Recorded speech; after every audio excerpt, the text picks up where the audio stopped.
Hello and welcome back to Treksploration. I'm Albie, and I'm on by myself this week. It's a special podcast. It's like a mission I'm going on, and it's kind of on the hush hush. So it's just going to be me and you this Hey, time. Albie, What? Albie, What are you doing here? are you trying to steal this podcast without my No, help? I had to do something all by give myself. I give you Eh, 4 seconds of running this podcast without me before you Well, crash and burn, and I I got to do blip the out show. a It's time to do the show, nanosecond and I couldn't get a before hold you of. turn And into my galactic mom, my mom salsa. sent me a letter, and I had to do So stuff. Wait, so are we recording tonight? We're recording tonight. Are we Whoa, recording tonight? John. How did you get this number? I thought we were recording I was tonight. supposed to be doing this solo tonight. Do you son the of a episode? bitch. Solo. Chris so on? I guess you guys can come with me if you If want. Chris is but on, no I'm promises made. You know about my mom, right? Is this the setup for a joke? Because I feel like I shouldn't go further. I don't know. Okay, so I had planned on us being alone, you and me, but I guess we got Chris and John. So let's go. Hey Tonight's guys, Whoa! Oh my goodness! are It's you Steve reviewing Shives! episode 9? We are. I thought it was a Oh secret. man! He's so thought it was- obviously drunk. By myself. No, okay. No, I'm in. Let's do You this. guys got my invite. Thank you so much. Let's do I hope he this. doesn't. What? Oh, he's What gonna invite? vomit glitter all over the place. That's the best part. Treksploration. Hello and welcome back to Treksploration. I'm Albie. I'm Chris. I'm John. And today we have the amazing, wonderful, excellent, intelligent, his name is like music to me, Steve Shives. How you doing, Steve? I'm good. I think you need to butter me up a little more. Will do. Not a He problem. Lay it a smells little great. thicker. It seems like he does through the computer. Well, yeah, sure. We're recording at like 20 till 11 at night. I'm sure I smell fantastic. He looks like he smells great. I'm all glittery. I just got out of the shower. All right. We're talking about season 1, episode 9 of Starfleet Academy, 300th Night. How about that one? 300th night. Has it been Yeah. 300 nights with this show already? I guess. They are fast forwarding through time. How you doing, Steve? It's been a couple weeks since we talked to you. I'm doing terrific. I'm doing terrific. good.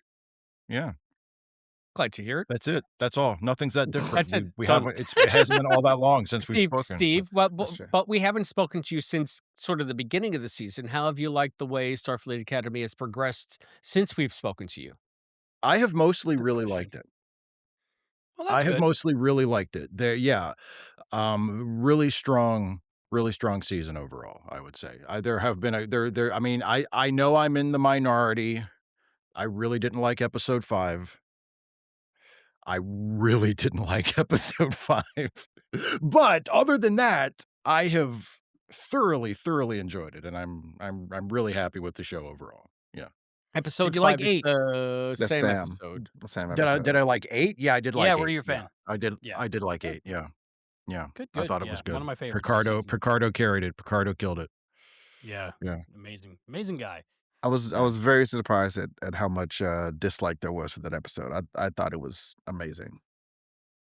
Yeah, our comments were right between, oh, I love this episode, best of the season, and you guys are crazy. What are you watching? Not the same show we are, so who knows? I mean, do you not have a heart? Exactly. I mean, I didn't think it was perfect. Like there were parts of it I didn't like necessarily, but overall, it's like how can you watch, Robert Picardo's performance? And I'm like the anti-legacy character guy. I'm like, Uh-huh. oh, legacy characters, Jesus Christ, here we go. But I mean, how can you watch that performance and not just fall for it? He was so good. I He was did so have a good. heart. I did have a heart, but I got into a nasty scrape with some Nausicaans. Oh, So- You just got to give me a little bit of. I still cried, but not as much as I probably not as should not have. as much as you Yeah. would have. Well, yeah, Yeah, I yeah, understand. I You still play understand. Domjot, though, right? I just shoot it right into my chest. Season Every 1, Christmas. episode 9, 300th night, star date. We don't know the star date, right? There's probably one I didn't catch it. I'm sorry. Yeah. This is my I didn't either. responsibility, and I fall down on the job every time. I wrote original air date May. It's March 5th, not May 5th. That's today. March 5th, that's today. Wow. You're changing time as we speak. That's Amazing. pretty awesome. The teleplay was by Kristen Bear. Kirsten Beyer. Kirsten Beyer? You know, she's Story only by one of the Kirsten most Beyer? important writers of this era of Star Trek. I'll get it eventually. And Kenneth Lynn. Directed Story by by- Jonathan Frakes. Frakesy. Mr. Frakes is back. Space the Frakes is Dad. back. I did Guess not who's know back? this was directed by Jonathan Frakes when I first watched it because I'm trying not to see what guest stars are gonna, pop up. And then I saw it later and I was like, that makes sense. This was really well directed. He's a good director, that guy. Okay. Well, Yeah, that's he's gonna go places. I mean, I think that kid's gonna make it. Yeah. Yeah. I'm gonna go out on a limb and say, good director, Jonathan Frakes. You know he's an actor too. Really? Is he really? He's done things. Oh, wow. He's done some things. I gotta look that You know up. what? You know what I think he would be good at as well, if, like the host of a show. Where like he's just sort of the presenter. Maybe it's like a show that has different kinds of stories throughout the episode, and he just kind of comes in between. Do they and have says a like little like thing. like like a thread of the unexplained I could running see through it. them? That would see be it. good. Ooh, Yeah, that would be That cool. might- yeah. Kind of like yeah. Unsolved Mysteries, but different. Yeah. Unsolved Mysteries, but he never leaves like the same set. Okay. He's just so you always don't on need the an same ambulance set. or a police car in the background.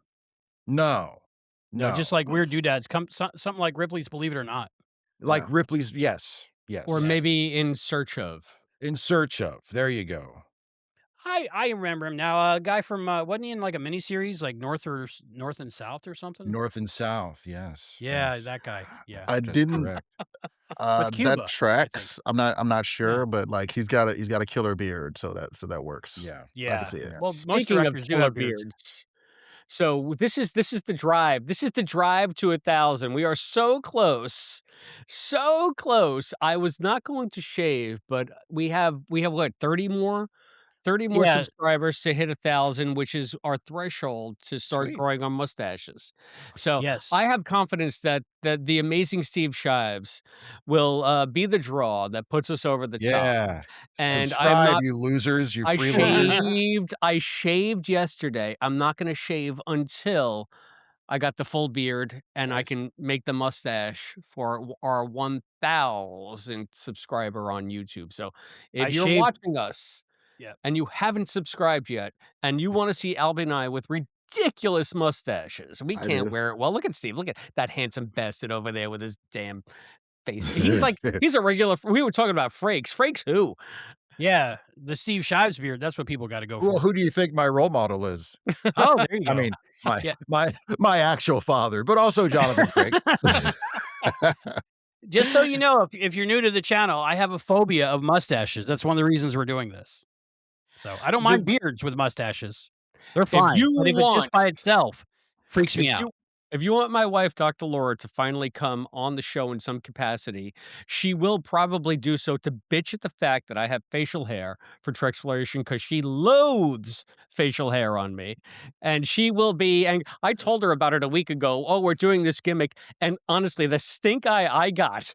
You just why- told her a week ago. How long have you been doing this? you got to By talk the about this for way, months. I've been Just married, so it won't married be for that much of a married for surprise. a long time. You gotta dribble this stuff out. You know, you gotta pick your battles. Yeah. I You got knew, to wait till she can't stop the train. I knew it was Yeah, going to be a exactly. thing, but now we're on the cusp of the thing. And honey, it's for the show. What? I can't. What? Albie did. It's not Yeah. me. It's Albie. I'm Gotta committed. grow to mustache. I'm committed. It's We're gonna hit that 1,000. So we're getting there. We're getting there. Yep. And we're reviewing Operation Annihilate with that mustache Operation episode. Annihilate, yes, which is, if anybody knows, it's just Shatner in a Cesar Romero mustache, doing his brother Sam. You can't even tell. I couldn't tell. I didn't know that You until can't even somebody tell. told Who me. is that actor? Of course, I was watching Star Trek on like a 12-inch black and white screen at the time, but That'll do it. I had no idea you were allowed to do that when I first saw it. So in my head, that's a completely different actor on the floor. Totally different person. Yeah, Yeah. it is. Could yeah. be. He didn't have the right shirt on. So Yeah, exactly. It can't be Captain Kirk. Kirk only has 2 shirts, and that's not one of them. So Well, 3 if you count shirtless. Good point. Good point. The shirt he was born with, baby. Shirt all natural with the birthday suit. That's right. All shatural.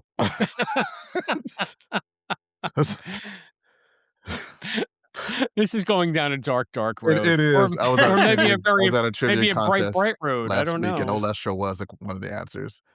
Oh, yeah. Chris, before we get too dark, so we can start this episode discussion, can you read one of your infamous episode recaps? All right, I just have to take my shirt off first, so give me a second. Now, Hey, wait a minute. I'm all for it. I heard you were never spare nude. I'll spare all of you that horror. The horror. The horror. The school year is over and it's time to party! The student Woo! is celebrating, and the Athena is en route to Beta Z to rendezvous with the rest of the fleet to dedicate the Federation's new seat of government. And getting every Federation ship together in one place seems like a really great idea. Jaden is hosting a Klingon bonding ritual designed to make his classmates a part of his family. This, of course, triggers Caleb, who is thinking of his lost mom and refuses to participate. He wanders into another awkward conversation with Terima where they start to mend fences, but she accuses him of always running. We interrupt this angst for some bad news. Remember that top secret space station Broca robbed back in episode 6? Vance tells Ake that Nus now has his hands on Omega 47 particles that are super destructive. He used one to destroy normal space and subspace in Sector 953, making warp travel impossible in the region for the next million years. He now has Omega 47 mines that he can detonate remotely and cut the Federation off from warp travel forever. Commander Kellerick says, "Whoa, I guess we should delay our plans to gather the entire Federation fleet in one spot." To which Vance says, "That? Nah, we're still doing that. Get that safely to Beta Z." Back with Caleb, he's pining with guilt over mom. Sam helps him crack the encryption code that she used to send him secret messages, and voila! 3 years worth of messages pop up. The most recent one 2 days ago, and mom is in the UKEC market. Come fast! The Venari Ral are moving in and it's not safe. Caleb almost tells Ake what's happening, but he overhears that the entire fleet has been recalled to within Federation borders until the Venari Ral threat is contained, and he mentally comments on what a sensible plan this is before deciding not to tell her after all and taking matters into his own hands.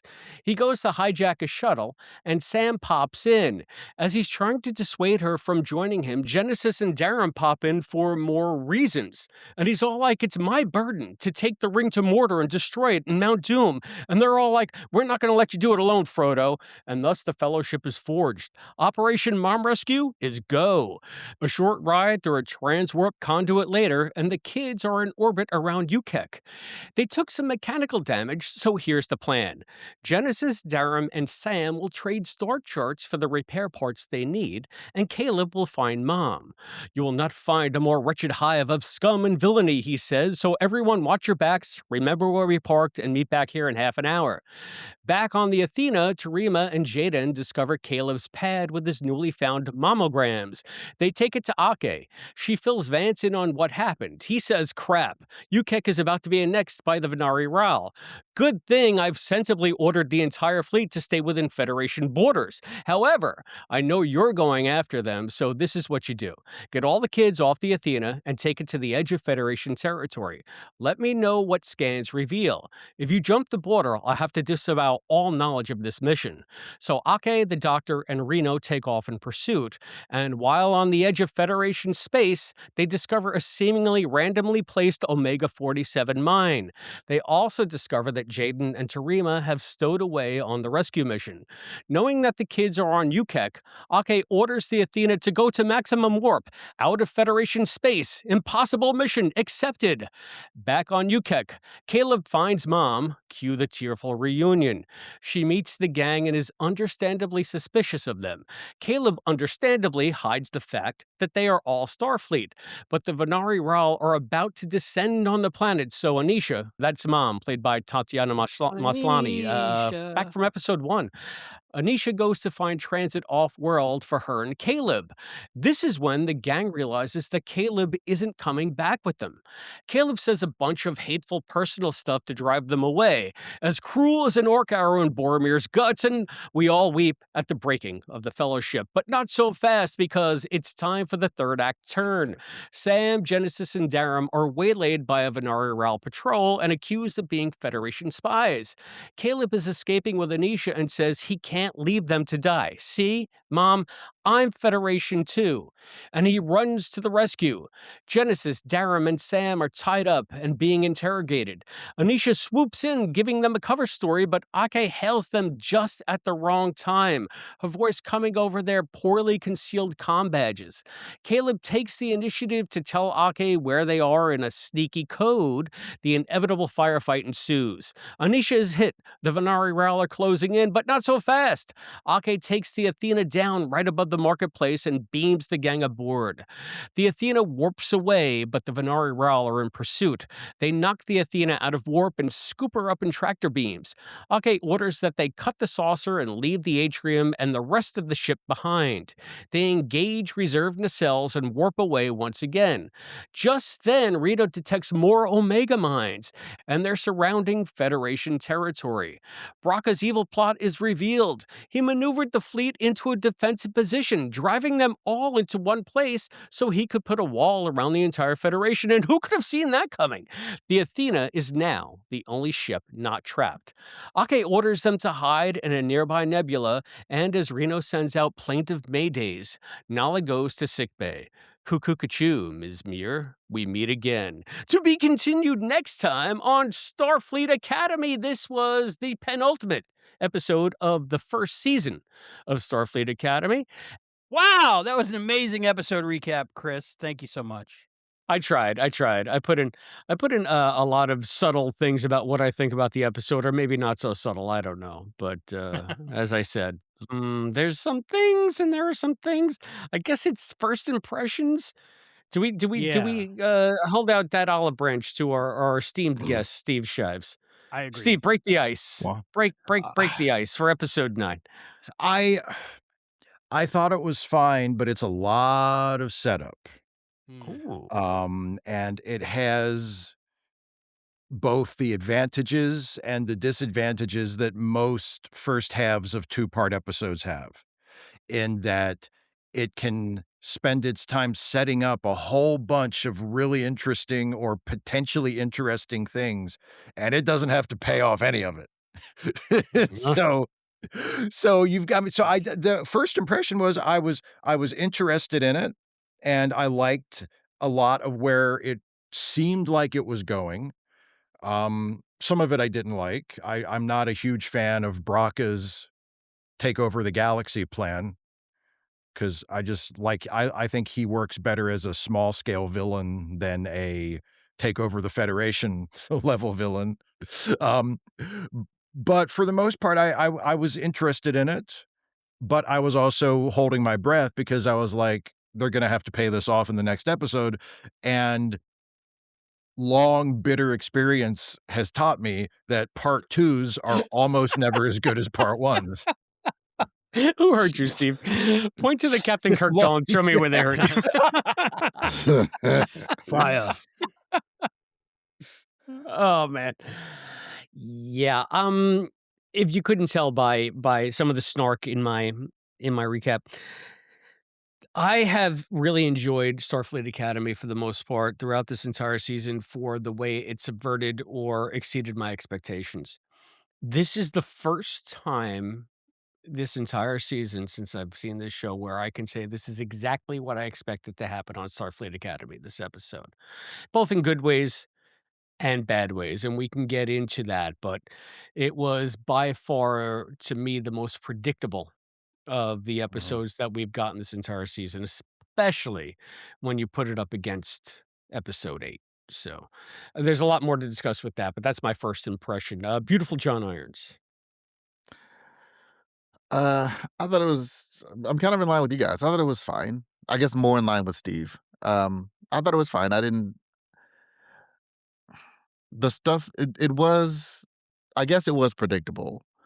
Um, but as you pointed out, it's clearly I mean, it's the next to last episode of the season. Like, of course, it's gonna be a cliffhanger. Um, it didn't do. I have like some small nitpicks. I don't have any major plot nitpicks. I guess. Yeah, I got you got to suspend some disbelief, but I can get through it. Um, honestly, I hate to say it, I know it's sacrilege. I love Jonathan Frakes, but I didn't love going back to every scene is red or maybe sometimes blue. And like, because I liked the look of this show. I liked the way things looked in light. I liked seeing the color white and a light blue and sometimes yellow on screen.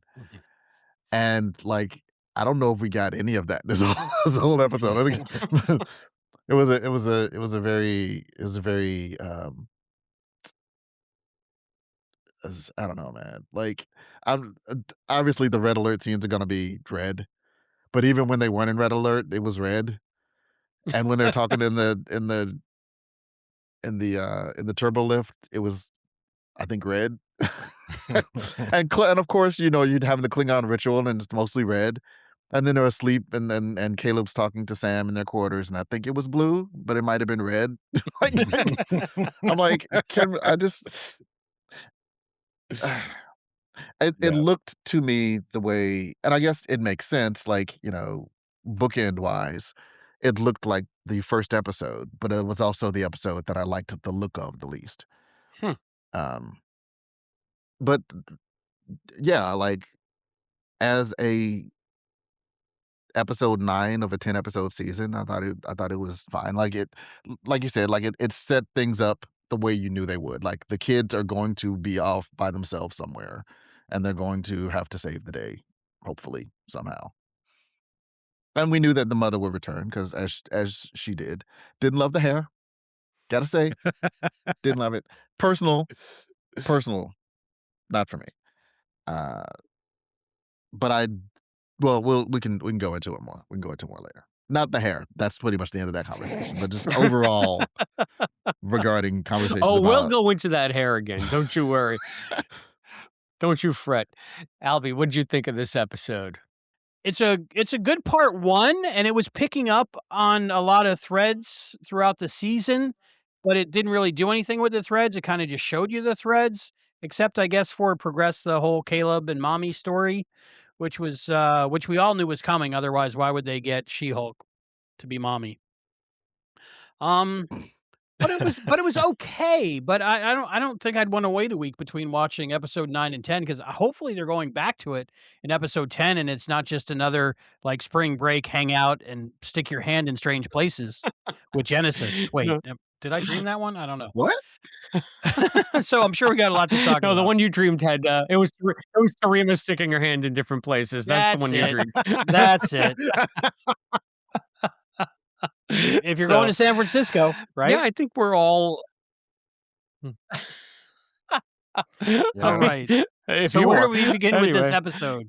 Before we annex UKIC, we want everyone to tell us what you think of this episode. We've given our first impressions. All of you out there in YouTube land, give your first impressions down below. Down below. That's Go down the hole. youtube.com/@Treksploration.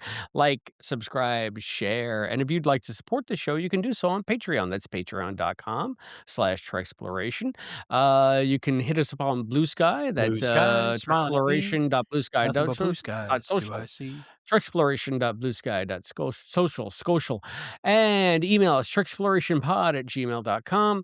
Send us your thoughts, your missives, and anything else you'd like to P.O. Box 542, Bayport, New York, 11705. Shoebox full of 20s would fit nicely right into that P.O. Box. Please, please. You can also support the show in a one-time manner with these QR codes that Albie's going to pop up all over the place. That's Venmo, that's Zelle, that's Cash App, that's whatever other stuff he's got going on. And send You can Serenity even to go Space Camp. We're starting that send push. Serenity to Space Camp. We're going to start that push again. All Yep, right, we're getting so there. It's almost time to travel. almost end of time to April. travel. We got to take that one out of mothballs, but we will. It'll be like the Enterprise. Thermal curtain before failure. Kirk, We can do it. rescued Spock. Yes. You can also support us on Buy Me a Coffee. That's buymeacoffee.com/@Treksploration. And you can support us in the way that our lifetime member, the Omnipotent Willard, did. And you can join our crew of growing Treksplorers. Those intrepid individuals include our new cadets, Andrew Barber, Robert G., and Preston Foster. Welcome to the fold, gang. Thank you so much Welcome for aboard. all of your support. You join the ranks of our other cadets, Listen Linda and Rick Tatro, and our Lieutenant Commander, Scott Seligman, Cosplay Dad, and Christian Daljo. And of course, our esteemed Captain Charles from Texas, Captain on the Bridge. Captain We also have some Charles! YouTube members. Albie told me how I could find their real names so I could read them, but I didn't do that. Next So time. we're going to say it's Acting Ensigns Kaplasa.online. Another Acting Ensign, Christian Daljo. He's a double supporter. Be like Daljo! Christian. And our cadet, Shant Barsumain. Oh, They love them. join all of our members here on YouTube and our free patrons as well. Thank you, everyone, for liking, subscribing, sharing, joining the Treksploration community. If you subscribe, you will get exclusive content like us bullshitting between shows. It's a must-see. You're Yeah, gonna this one's love it. gonna You be think great. that these shows are good. Just wait until you see the blooper reel from this mess. There's a lot. It's good. There's a lot of it. You got that to look forward to. There's a I'm lot telling of you. bullshit. Yeah. I mean, it's going to be as long as one of our main shows. It's So. maybe even mostly bullshit. And I'm going to say this. I say it every time, and Albie says things that creep me out, but send us photos for the credits. Uncensored, please. There we go. Okay. All right. And we will put them in as we roll the closing. Albie, I love that that new close that you put on the last show. It was kind of like a Caribbean, like an island thing. It's like a steel drum deal. Yes. Thank you. I didn't know if you What heard it. kind I of was music waiting is to get that? feedback from you on it. So Serenity and I wrote No, that. I heard it. It was kind of a an homage to the original pilot episode of Gilligan's Island that had just a horrible theme song. Written by what was it, Sherwood Schwartz or something that made the I guess show? yeah, he's like Sherwood Schwartz. Yeah, and it was just Yeah. him doing some kind of maybe Mexican calypso vibe thing, and it was just like he made it up in 2 minutes just for like the temp edit or something. And Serenity and I couldn't stop watching it on the DVD. This is the one with the wrong Ginger and Marianne and everything. And that got in our brains, and we said we should write a theme song for our show, and that's what we did. We basically parodied that to make this. So it's cool you got to listen to it. That's going to be the name of my next book, The Wrong Ginger. It's going to be a thriller. I'm telling you. Is there ever Or a such a cookbook. thing as a wrong ginger? Thank you, Could be John a cookbook, Irons. yeah. We were just talking about the Twilight Zone and that mess of the blooper reel that you're going to see when you subscribe and get the bonus content. Mhm. So, yeah, lots of stuff going on in this episode. One thing that stood out to me, I know I said like I could see a lot of the stuff coming from a mile away, but one of the things that was a pleasant surprise to me was the new Sam. Mm. Why don't we start on something positive? Carice brings a whole new spin on her character, and I found that was the most refreshing part of the episode. Thoughts? Loved it. I agree, but I wonder. I found it to be poorly placed in the season Mm. because she is basically a new character now. And I thought she was great in the episode. I agree with you. Like, it's really cool to see the same actor basically playing basically the same character, but with a totally different personality now. And she's, now she's had like experiences that she didn't have before, and she has a different sort of confidence. And, like she does a great job, and it's interesting to see how different she is and how that affects the way she interacts with her peers. But it's like episode 9 of 10, and we're just now getting to this point. It's like, okay, so we barely know who she is anymore, and we only have one episode left. And we've been getting to know her all the way through the season, and now that person is basically gone. I feel like it might, if they had found a way to to make that happen in like episode 5 or 6 instead of episode 8, and then episode 9 is the first one where we actually get to spend any time with her, it might have landed a little better for me. It just felt like, oh, this is like a huge character change and the season's over. But other than that, I agree. I thought she did great, and I like the concept of it. a lot. How about you, Albie? Because she is so light years away from that episode that you love that ruined Deep Space Nine forever. How do you reconcile the 2? I liked it. It's weird. It seems more like Carice Brooks's real personality to me, which I enjoy. And she, she's still, what, early 20s, the actress, but she had the wisdom of an early 20s versus like a toddler just learning to walk, which I think she played brilliantly, I think, in the first few episodes. It is oddly placed, but I don't know where they would put that because it's such a short season. To me, it almost feels like they just like did a correction, like maybe they didn't like where the character was going, but it seems like they planned out the whole season also. So maybe I don't know, but I like that she's still with us, and I like her new character, even though it's the same character. But I can definitely identify when she said she was looking back at her old self and she didn't like her old self because I look back at things and I get the ick from Yep. myself sometimes. So totally understand that, John. That's why I don't watch this podcast. That's why I'm surprised you heard the theme No, song. I don't watch the podcast either. No, I also really enjoyed it. And I did like she's like, I didn't like that. She's like, oh, she's so um dismissive of how she was. And so like just not mean because I mean it's her, like you can't be mean to yourself. But she's just like, I'll be like you said, like you look back at I can't believe like I was so annoying. I was so annoying. And she's judging herself, I think, probably more harshly than the others are. But I do like that um conceit and like that as a cool way to explore the character. I didn't think about it, Steve, that like Mm. um you wanted more time to get to know the new her, I guess. Mm. Um I mean, you're right, like it is episode 9, but there are only 10 episodes, and we did have a Sam episode, and I don't think it's not I don't think it's not a, oh, is d not super deep cut, but Freddy on Angel, where there's just a completely different person after Yeah. Oh, yeah, the goddess takes Illyria, over. she turned into, I When think? Illyria takes Yeah, over, yeah, yeah. like, she was an absolutely different I person. I didn't don't like this isn't Illyria as that, much as I like, liked she's Fred. No. still I'm a Fred guy. no, no, yeah, Yeah, that thing that you're all saying, that thing. Exactly, John. thank you. I'm so excited for you, Welcome to Chris, to me go through all 90% that of the eventually. time on the Star Trek show. Yeah. Yeah, that thing you Yes. said. The aliens, yeah, I they think, sure were some you can aliens. only thing go on that through Buffy and show. Angel for the first time once, so I'm excited Yeah, and jealous of you, Chris. Well, but yeah, like, I do think her personality's not and that's the thing, like, it's you could like, there's some good writing potential there because she is effectively the same person, she's just a more mature version of that same person. Right. So you still see, like she still has the same sense of playfulness, like and like Caleb said, like, all those core characteristics are still there. She's just like, I don't I don't think it's that, like, they didn't like where the character was going, like you're saying, Albie. I think maybe they predicted that that character would wear thin. Ah, Um, if that was like Yeah. her whole character, like we don't want to spend 3 seasons for her to catch up to being, a young adult. right.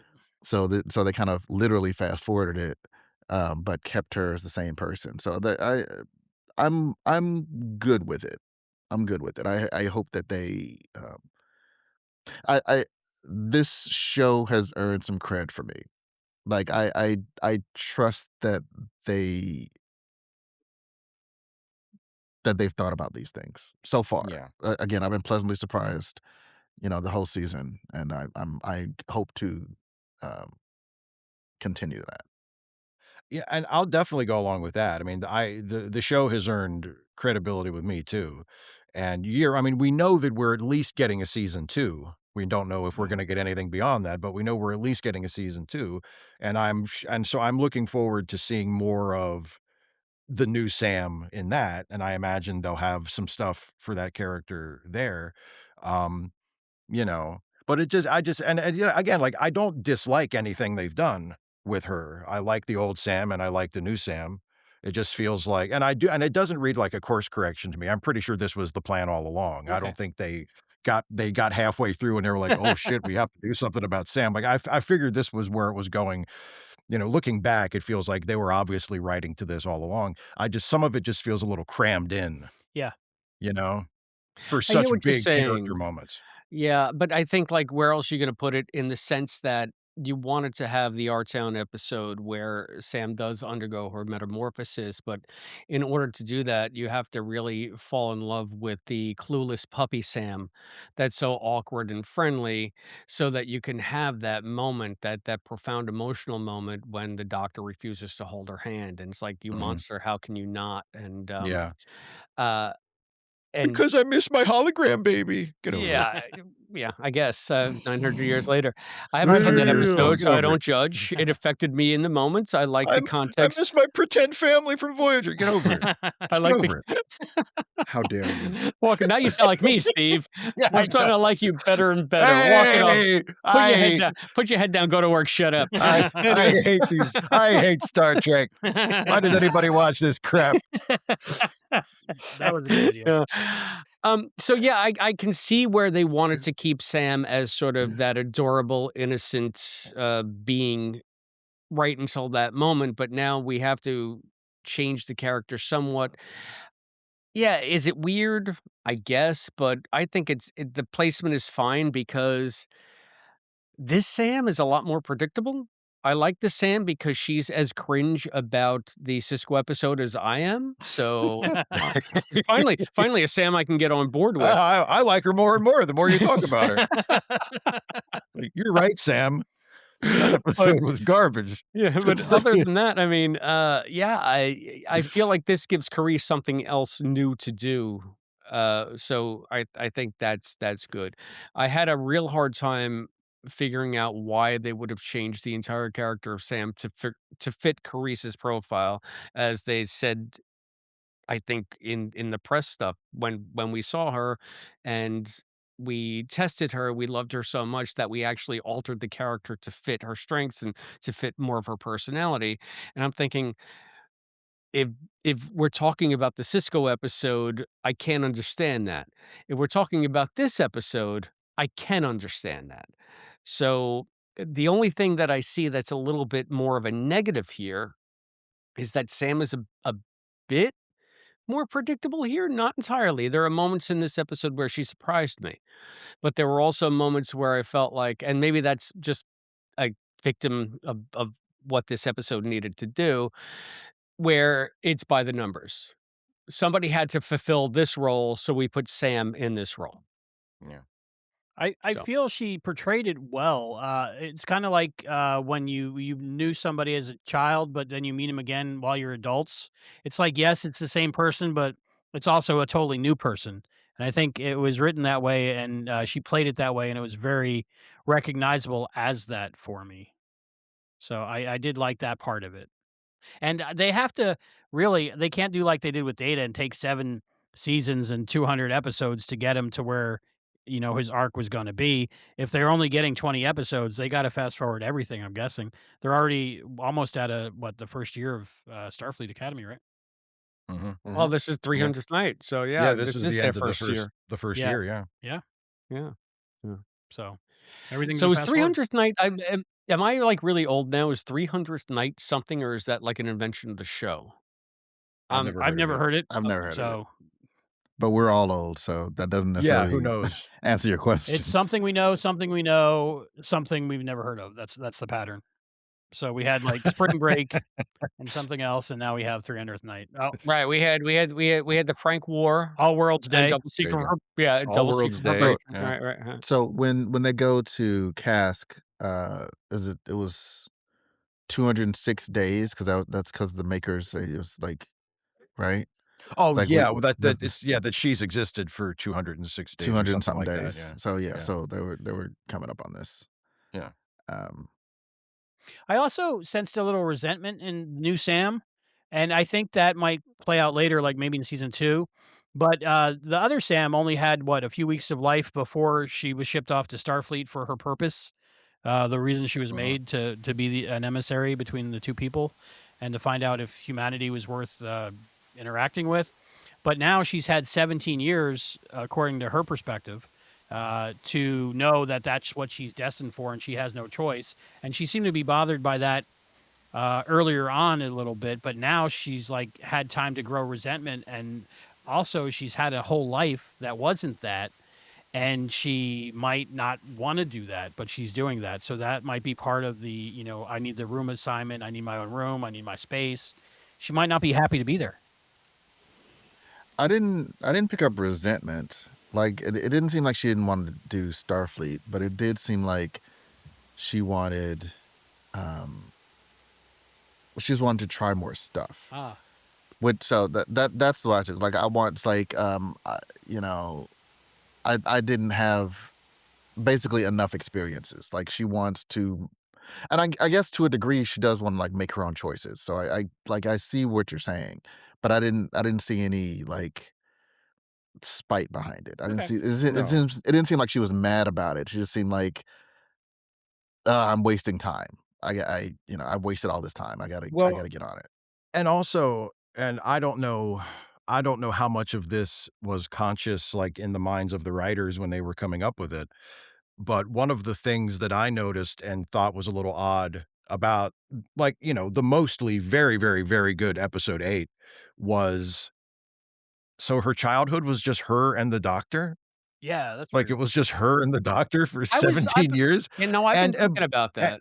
and if that was the case, unless they come up with something later to kind of fill something in and tell us it wasn't that, but from the impression that they left in the episode, it seemed like it's just her and the doctor. So, by the time she gets back to the academy, she's probably used to being on her own. Mm. And maybe, like, she wants to see her friends that she remembers from before, and when they have that reunion at the end of the episode, it's like she's happy to be back, but at the same time, it's like, she's I'm assuming she had her own room, and she kind of would, and that's what Mm. she wants? Yeah, I'm thinking like we just saw the highlight reel of the daddy-daughter stuff to pull our heartstrings. I'm sure there was a whole virtual life that she lived with school and friends and foibles, and Yeah. otherwise there's no reason to do it because the whole Yeah. reason was to give her resilience that experience Right. brings. So if she's not experiencing anything but talking to Robert Picardo, kind of defeats the purpose, right? Yeah. Yeah, So again, Wow. that I and love the episode, and now you guys we broke it only for me. saw her and her.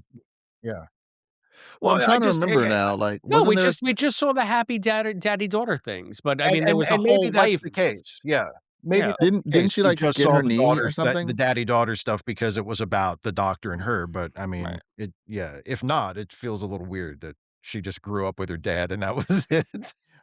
Yeah, here's something I didn't consider. Now that you bring it up, they had 17 years.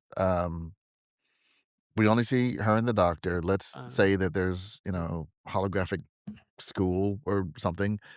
Hollow friends maybe, because I mean there are other entities on Cask. There is Mhm. a society there. We just don't really see them. Maybe maybe they're invisible to us. I don't know. But like, so did that 17 years impact the makers? Because they revere the doctor, and so like did they, I won't say learn humanity, but like did him being there have a direct effect on them? hmm, Because they're all there together, Mhm. presumably. yeah, yeah. I That's an mean, that's a interesting good question. Yeah. and where's Ake in all this? Is she on the sidelines just watching the clip reels like us, Just or just It's tossing cards into a hat. there for Till they're 2 done. weeks. Has she Yeah. grown up yet? We gotta get back, Oh, guys, come you on. know? I feel like, John, that's an interesting point. I feel like the makers witnessed the entire right? I guess. I Or But guess. yeah. it's I just think I mean, I said this on every show I've been on. It's unclear to me if she was there with the doctor and Sam, or if she was, like, hanging out They in the did shuttle I agree, they for left 2 that very weeks. vague. They left that very vague. I mean, I think they left it vague on purpose, but Yeah, it definitely begs the question. Mm. Well, yeah. I feel like all of Sam's experiences with the doctor helped the makers better understand humanity and give them a better frame of reference for what they can expect and actually more importantly what they shouldn't expect because they're living in a completely different type of reality. And as we saw in episode 5, they're like, "You've been there for like a week and a half. How come you haven't figured this out yet?" Because to us, it's been 35 years. So Right. it's a little bit. So I think it gives them more context to gauge the experiences that she's having on her terms because she's forced to live in the reality that Starfleet exists in, not the reality that Cass exists in. So I feel like it's a win-win on both sides. There's something there though, because that line, that, "You don't know me," or Something like Yeah. that. Yeah. When Yeah. she's talking to Genesis, you mean? yes. Yeah, that was the first thing that really made me go, "Ooh," in this episode Yeah. because we know Sam and we know how friendly she is, and for her to be like, I just need a change," and really, like, push back on people that she sees as friends is a real anomaly for the character, and that's, like, one of the things that, as I said, a lot of this episode was by the numbers. That's one of the aspects that really surprised me, pleasantly surprised me, Mm.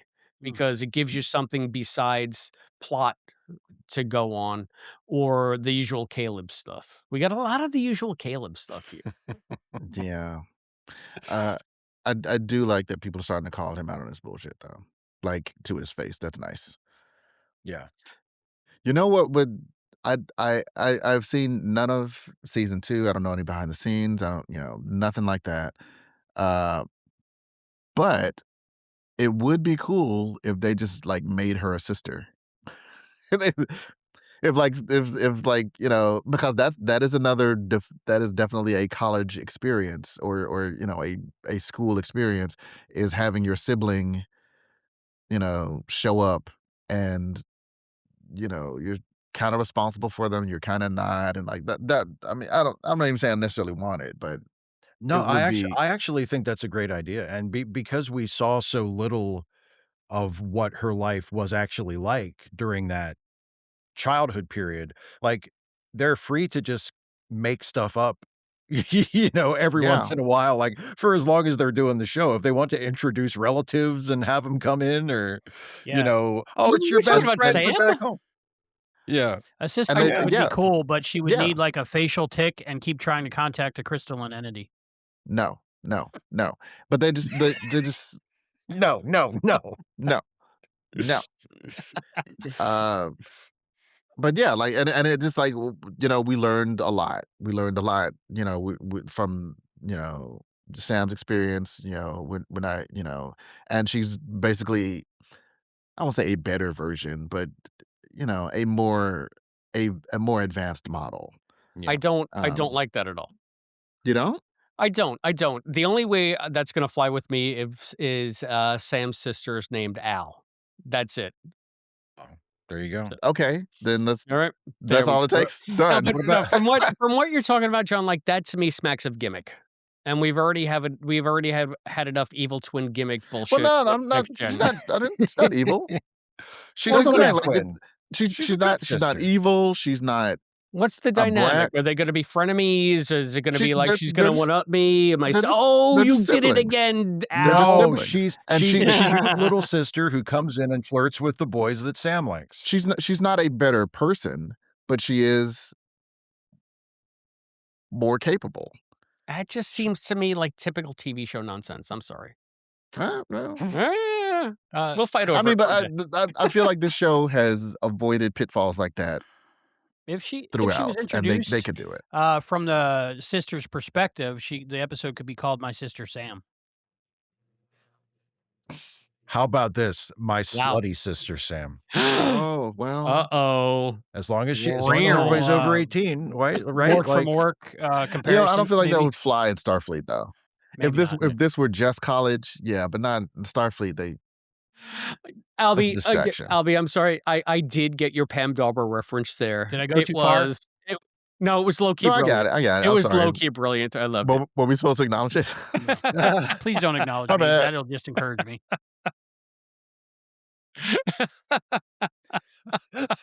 Just You ignore know, him if until you he count the makers stops. and the doctors, it's like my 3 dads. There Somebody you call go. Paul Reiser. Somebody called Greg Evigan. Is Bernice still alive? She was in that show too. Bernice from Fish. What was her name? Okay, Anyway, see, I was yeah, keeping up I with did all watch. of I them. liked. Evigan. I liked My Two Dads, and I like my I 2 spent a dads. it nice struck hour me with that Greg Bernice Evigan from once. Fish was the judge. So, Long story. oh, there you go. I'll tell my Greg Evigan Was story the one bear day. there? No, DJ, I was was the bear with him? disappointed. No. That Did would he be have any amazing. tech war I would have stories? enjoyed it probably much more. Oh, Tech War. Man, I You know what I wanna apologize. I talk feel like about? Holly I've Hunter in derailed this us a bit. episode.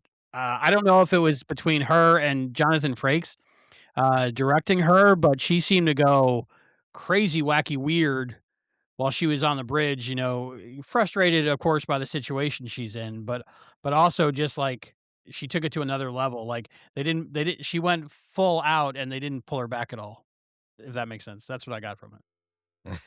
Are you saying was During in a when? good way or in a bad way? Uh, in a distracting way.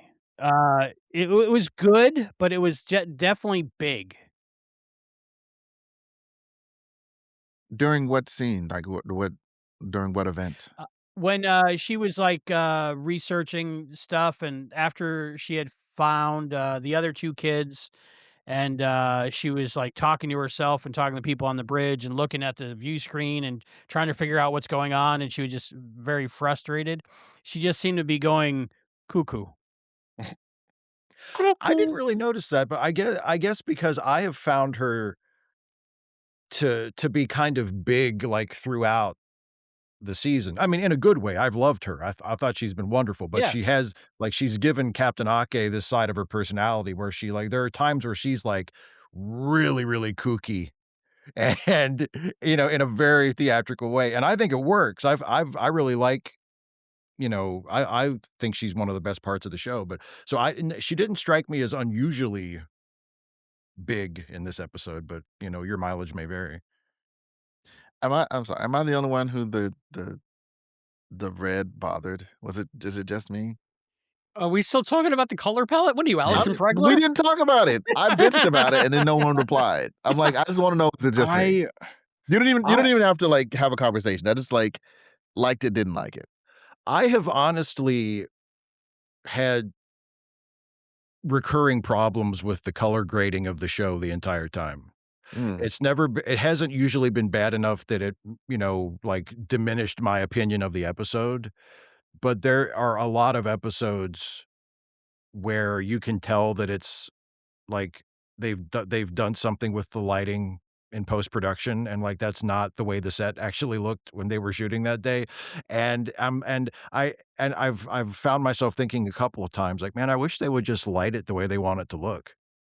Mm. Instead of color grading it to death in post, which I know is what they've done for a lot of the episode, because there are times when it looks fantastic. There are times when it looks great, and then there are times when it's like, okay, somebody decided, you know, to make it look to make everything look gold, or to make everything look red, or to make everything look blue, and it's like, just just just light it how you want it to look, guys. You know? I Can see. we see the show? Can we observe what's happening? I I will say that at least it hasn't had that problem. I've always been able to see what's going on. It's never That's been too true. dark. It's That's never true. looked like, sludge, which I appreciate, because a lot of shows do look like that, but just the color grading is okay, not every single episode, but sometimes I'm like, "All right, just come on. Just let me see what is it actually looked like." is Yeah. it weird that that stuff doesn't I don't even notice that stuff, like, it doesn't affect me? I feel like that's a I because I'm caught up in the mood of the episode, and I guess if the color somehow enhances that mood, I'm along for the ride. I don't look at Sure. it objectively in that way, like, it should look like this, but it looks like that. I'm just watching the show. No, So, I maybe I'm agree. not the guy to talk to about that, Well, because yeah, on the list of no, many, that's many, many, many, many, many, many things I have to say about many, many, many, many, many things in the episode, that is, like, way at the bottom for me. that's No. fine. That's I valid. mean, I mean, unless it's the it corkscrew cam, the corkscrew cam, but we didn't get that I this think episode as far as I could tell. It only No, really I don't takes think me so. out of it for a moment or two when it looks obviously artificial. Like, because I mean, almost everything you watch is color graded in post-production to a certain degree. Like, So they almost never leave it exactly the way it looks straight out of the camera. But there are times in Academy, as in a lot of other modern shows, where it looks like they've just done too much. It looks artificial, So, you Yeah. know? are we talking about though? So now this is an interesting question for me because if it's deliberate, like you can say when the cask recreated the atrium set because first of all they needed to use it for budgetary reasons, but because it's what you're comfortable with. But Mhm. it was Sure. like this grayed out version of the set with that, sort of the artificial coloring behind them, and they're popping up against it. Does that bother you because it's got like an in-universe reason? Right. Yeah, that didn't bother me because yeah, exactly. It's like, "Oh, it looks different because it's not supposed to be the same place. They've recreated it." But they're like there are some scenes, I think mostly in the earlier episodes, where it's just the kids walking down the hall, and I'm like, "Why does it look like that?" Like, why does it I'll have look to like that? I'll have to pay attention. Yeah. I'll have to pay attention to what you guys pay attention to so I can enjoy the show less. Notes taken, thank you. Good idea. Good idea. Again, welcome to my world, Chris. That uniform was not standard. Really? I had no idea. Oh, if you guys listen to the latest episode of that Star Trek podcast when they were talking about the life of the stars, there's a 20-minute discussion about Tarima's uniform right up top. That's as far as I got. As far as I know, they're still talking I about did it. not uniform like that's it. it's just a little Priceless. different. There's so the uniform Yes, wonks on apparently. that It show, was man. not I mean, it was not good on her. It did not look good on her. That's my opinion. I It's slightly different than the other uniforms. Yes. I didn't even And I don't notice know at why. I all. didn't care. I will say I noticed. I did not care. I was like, maybe there's a reason for it. Maybe there's not. It doesn't matter to I me. did chat with the gang, and I think that what I deduced for myself was that we've seen Genesis and Caden in a full skirt and top thing. Yeah. Tarima brings back the scant, so it's going back There to you go. Star Trek roots. That's the way I look at it. There you go. It's She's just got the another. scant It's version another that we variant. haven't. It's just Yeah, we another haven't alternate seen yet. uniform. It's just another variant for Yeah. Memory Alpha to go crazy over. Like, how do we classify all these freaking uniforms now? So, yeah, it's a lot. It's a lot. It's a golden age for costume designers because they know that like every single show will have its own uniform design now. That's Yeah. true. And I think Yeah. like, okay, we designed this. How's it look? Well, slap 17 or 19 more Starfleet emblems on it, and it's a go. How Give many it more texture. More how many texture. how many 3D printers were bought solely to to, to create Starfleet uniforms? It doesn't look enough like a basketball had a baby with a cantaloupe. Go back Oh to the my drawing God. board. It needs to look like the spray painted bed liner was just applied to the bodies of the people. Anyway, what were we talking about, Albie? You were bringing up some good Technical stuff, and we stuff. The tangented colors. on to uniforms. The colors and things reminded me of there was a continuity error. I don't know if you saw it. It was pretty in your face. When Caleb on the planet was holding up the communicator badge and Ake was on the bridge, like she was like sitting all kinds of weird in her chair. And I didn't notice it at first, but Serenity noticed it. And once she pointed it out, I couldn't not see it. She goes in like from sitting normal to like a weird position to leaning over, and like it just cut together like I don't know. It's just really bad, really Oh. distracting. Maybe Holly Hunter had the fidgets while they were shooting. She did. And Jonathan Frakes was like, "We're not going to be able to match this, but screw it." Yeah, no continuity whatsoever. So it might have been like 3 different That- parallel universes. Can we were I watching. can I get Who a knows? can I get a little bit meta? Is this Frakes having fun with the haters like me saying, "Oh, you hate the way she sits now"? Wait till Exactly. you see my episode, asshole. Maybe. She's going to be upside down in that chair before this is over. That's awesome. He's like Holly, sit The weirder. one thing I missed No, was there was no weirder. Riker You can do maneuver. it better. Go crazy. Riker. Yeah, Holly Hunter should have done the Riker maneuver Did into you the catch chair. that? Did you catch There- Did you catch the It's very like- super subtle number 47 reference? It's a blink and you'll Super miss subtle. it.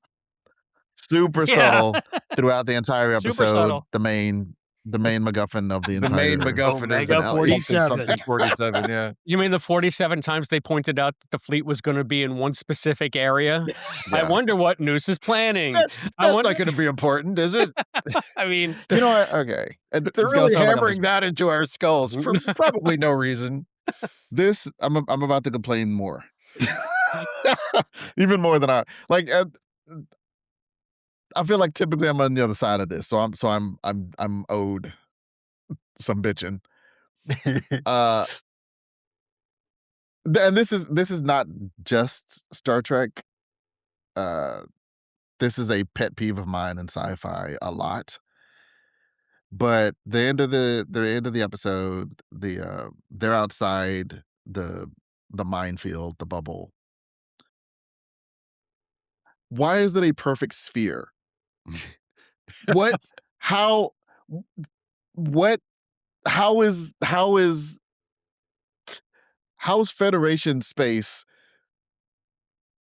If you're drawing a line around a region, a country, Yeah. why would it be a perfect sphere? You don't have infinite minds. I mean, I I could guess you don't have infinite say minds. Like, what maybe wouldn't you just have it around think of Federation it this way, space? think of it this way. The Omega 47 mines were from one particle.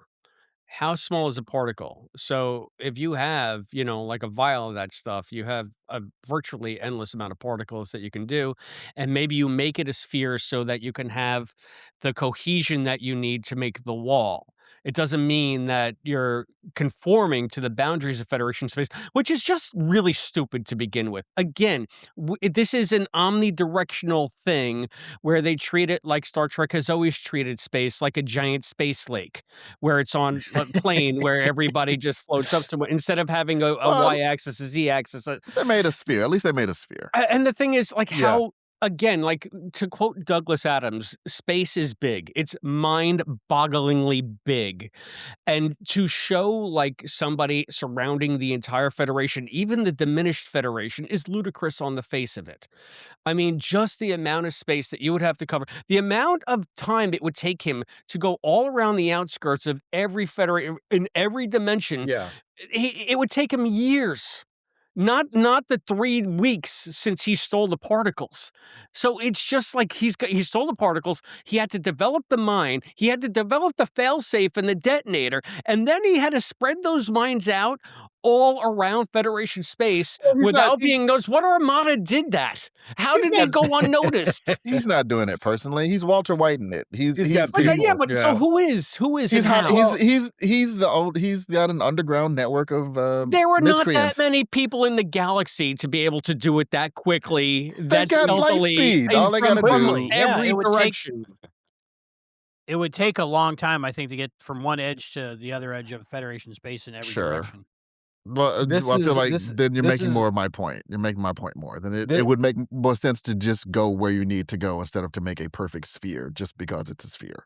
You're touching on a problem that I had with it too, and like you said, John, it's not just a problem with this. It's a general problem with a lot of sci-fi stuff and superhero stuff and fantasy stuff, which is I'm willing to accept, just for the sake of the show and for the sake of the conceit, that it's somehow possible to surround Federation space, and there's some Sure. reason why it's a giant sphere, but there's a certain point for me where the scale of the threat becomes so huge that it becomes so ridiculous that I just can't take it seriously anymore, and I'm not that invested in what happens. If you show me like a threat to a single character or like a small group of characters, and I'm like, "Oh man, I Or wonder even a what's gonna happen." planet. Yeah, yeah. Like, I wonder what's gonna happen. I hope they're okay, but if you literally say, "We're going to destroy the entire Federation." Okay, no, you're not. Like, I'm already there. No, you're not. It was like when, the Rise of Skywalker, when they reveal that, like, insanely enormous fleet of Empire ships on that planet. And he's like, "We've been building this fleet for years in secret," and it's like 1,000,000 ships. It's ridiculous. And I'm like, "Okay, this you've gone too far. I don't buy this for a second." You know, You know it's like what? the threat is just too big. And it's the Kudos to same you thing. for holding out for sticking with that movie that long. Yeah, I made it to the end. Hey, I saw it in the theater. Movie. I paid for a ticket. I was gonna finish it. I saw the movie. But like, By the yeah. time it got to this is the real plan, I was so like, is it? Okay, cool. Yeah, but it's like you make and I mean it also it ties into something I mentioned earlier that, you know, doesn't really come into play in this episode that we're talking about. It more comes into play in episode 10. But, you know, I just think Noose Bracca works better as a relatively small scale scumbag kind of villain, you know, who is dangerous, yes, but is not like threaten the entire Federation dangerous. And once you sort of take him and blow him up into like a galactic level threat, I think he loses some of what makes him appealing. So there's a lot of that. Again, I'm more or less still on board with the episode, and nothing about it like made me think, oh, they've ruined it, you know. But there's some choices there that diminished my ability to emotionally invest in what was happening, you know. I Mhm. I agree. I know I'm complaining about it, but it didn't. It didn't like. I was like, this is ridiculous. Like I'm still on Yeah, board with I the was there episode. for it, but Yeah. yeah. And I will say, actually, I didn't jump ship on the Braca thing Mhm. because if he was like, I'm trying to take over the Federation, then I would have been out. But he's not. He's like, Right. I want the Federation out of my life. The Federation, I want to be free of their rules. And so him basically putting them in a box is absolutely consistent with the thing that he's been saying he wants from day one. I want to be free to do my thing without the Federation getting in the way. So if he had tried to take over the Federation, I felt that that would have been beyond the established motivations for this character. But him Yeah. just trying to get them out of his way so that he can deal with the rest of the quadrant or whatever. I thought that that was it was the extreme version of what makes sense for that character. So I was good Yeah, with his I plan. mean, I agree with you that it's consistent for his character in terms of what he would want. I just think giving him that level of power diminishes his appeal to me, you I know? get that. Yeah, it might have been better if he, like, had surrounded, like, Beta Z or just a specific small spot Sure. that was still high Yeah. stakes, but That not was the whole still a threat. Federation. Yeah. I guess it Yeah. was a way to block out the rest of the Federation ships, so I guess that's what they had to do. So Uh, our hero ship was the only one that could save the day. yeah, Yeah. Yeah. and Yeah. Disco couldn't come to the rescue again. I love Yeah. how they keep mentioning Discovery Yeah. just to say that they can't Yeah. do anything. I think Just it so you would know, we're almost aware be of the ship that teleports. We can't do it. Yeah, you Sorry, remember that it can't ship do would it. with the almost be infinite improbability drive? Yeah, but it would that it can't would help us either. Yeah. it would almost be better if they just didn't mention Discovery, I think. Because when they bring it up, all it is lampshading that they felt like they had to make an But excuse, Right. but you if they know? didn't bring it up, every whiny fanboy would be like, why can't they just Well, teleport it to but Discovery? then well, that's what they should be giving those fans the finger all along anyway. Like, the fact that Yeah.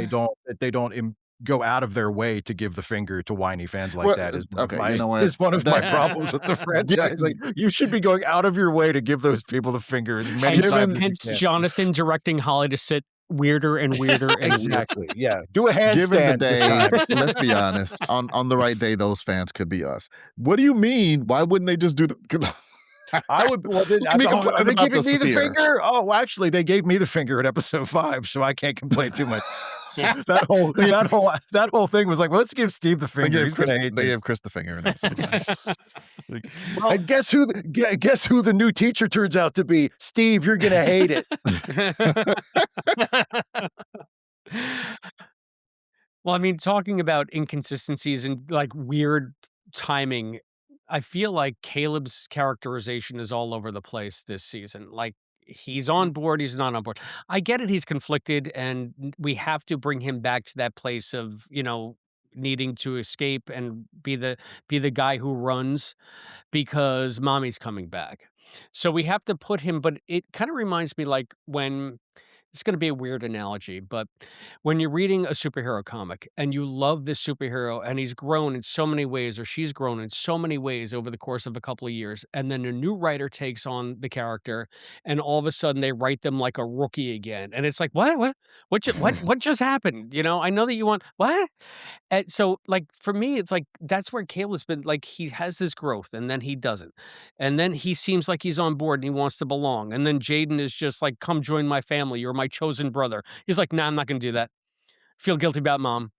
It's like, I what? Didn't you guys have like that whole heart to heart after the debate Yeah. episode where With the you stew? bonded? Like, 6 months ago. yeah, like I absolutely agree with you. If Yeah, everything after he got his mom's messages makes sense, because then he's like, oh, like I'm really going to see her. I'm really going to get her. This is a conflict.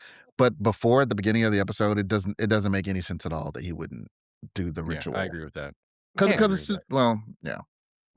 it's again, it's just to set up the feel and the tension that this episode is going to rely Yeah. on. One And of the and and main and make sure the conflicts. room is red. Make sure the whole scene is red. Red rum. Give me more red Red lights. rum. Red room. Franks wants more red lights. room. Red room. Red room. I want to talk more about Caleb's mommy after the break. Yeah, we have to get into the mother and child reunion. Yep.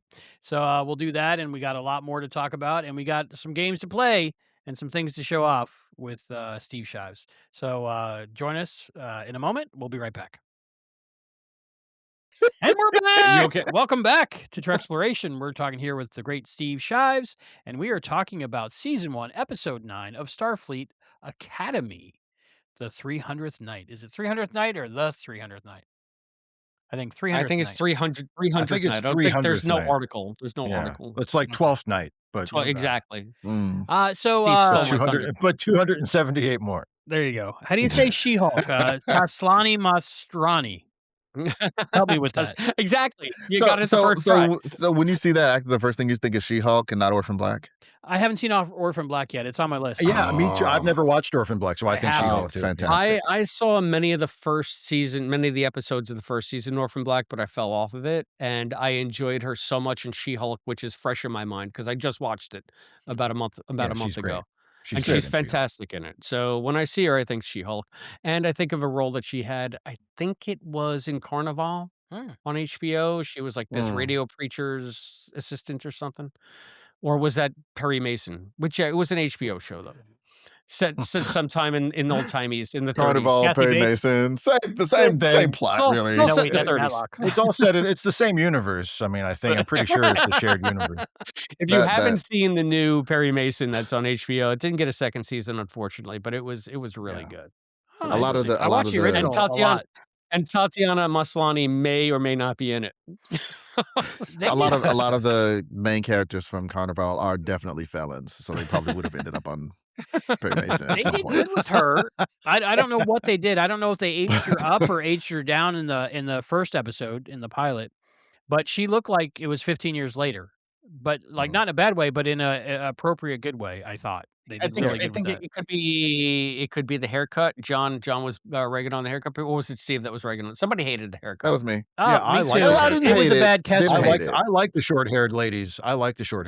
So I was digging the haircut. It almost Ooh, looked you're like they took the Keswig out of mothballs. I think. I feel to like me. it's Esri but edgier. But at least that was Esri's now rib you're hair, talking. right? Now you're talking. Yeah, I think that's Nicole's real hair. Yeah. That makes a difference. I don't mind the length. It's the adding hair to make less hair. It just doesn't make sense in my brain when I They look at clamped it down on top Yeah. of her existing hair. Again. I didn't mind that it may or may not have been a wig. I just didn't. I'll be on with you. I didn't think it framed her face well. I guess Right. I'll say. I was watching Broken Bow again yesterday, and God, Jolene's wig. Oh, Must be man, Monday. that is just It's like a cone head. It's so distracting. It's so distracting. So Yes. I feel where you guys Yeah. are coming from. I did not find Tatiana's hairdo in this to be distracting at all. I thought it was realistic looking. Yeah, It bugged it looked me pretty good. for like it bugged me for like a couple of minutes, and then I was and that's it. It Oh. wasn't, So, I mean, we've been talking about this episode, but this is like the crux of like the entire freaking season. Caleb finally finds his mom. Yeah. What did you guys think of the moment where they meet? Thought it was good. I thought it was well handled. I mean, I knew when they bumped into each other, I was like, "That's her." But speaking of, like, things like have the episode having predictable beats, but, like, I think that's a nice as soon as, like, that interaction happens, it's like, "Okay, that's gonna turn out to be his mom." But I felt like that worked, and I think the vibe between them when she realizes who he is and, they've been reunited after all this time and, "Why didn't you ever return my messages?" Like, I think it worked really well, and then you immediately have that tension between them where she's still, like, super anti-Federation, like, for good reason, Yeah. but he's like, "Wait till she finds out I'm a cadet at Starfleet Academy. That's not gonna be fun."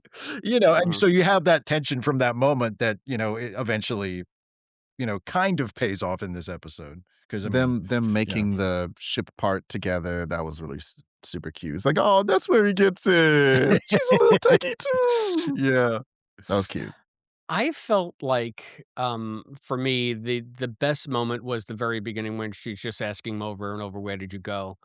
And Yeah. he's Mhm. saying, "Mom, mom, mom." Like, that made me cry a little bit. That was good. After that, it was, like, a little too much like a buddy comedy.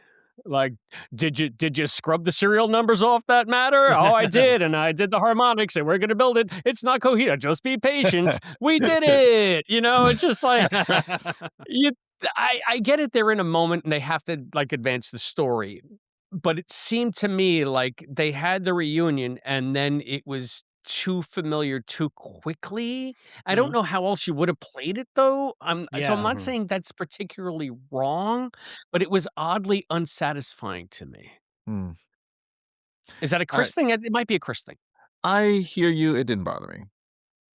I thought because like you said, how else would you? I felt like because you do know there's this looming secret that he's hiding. So it's Yeah. a ticking time bomb. So that I Well, guess created and enough tension for me.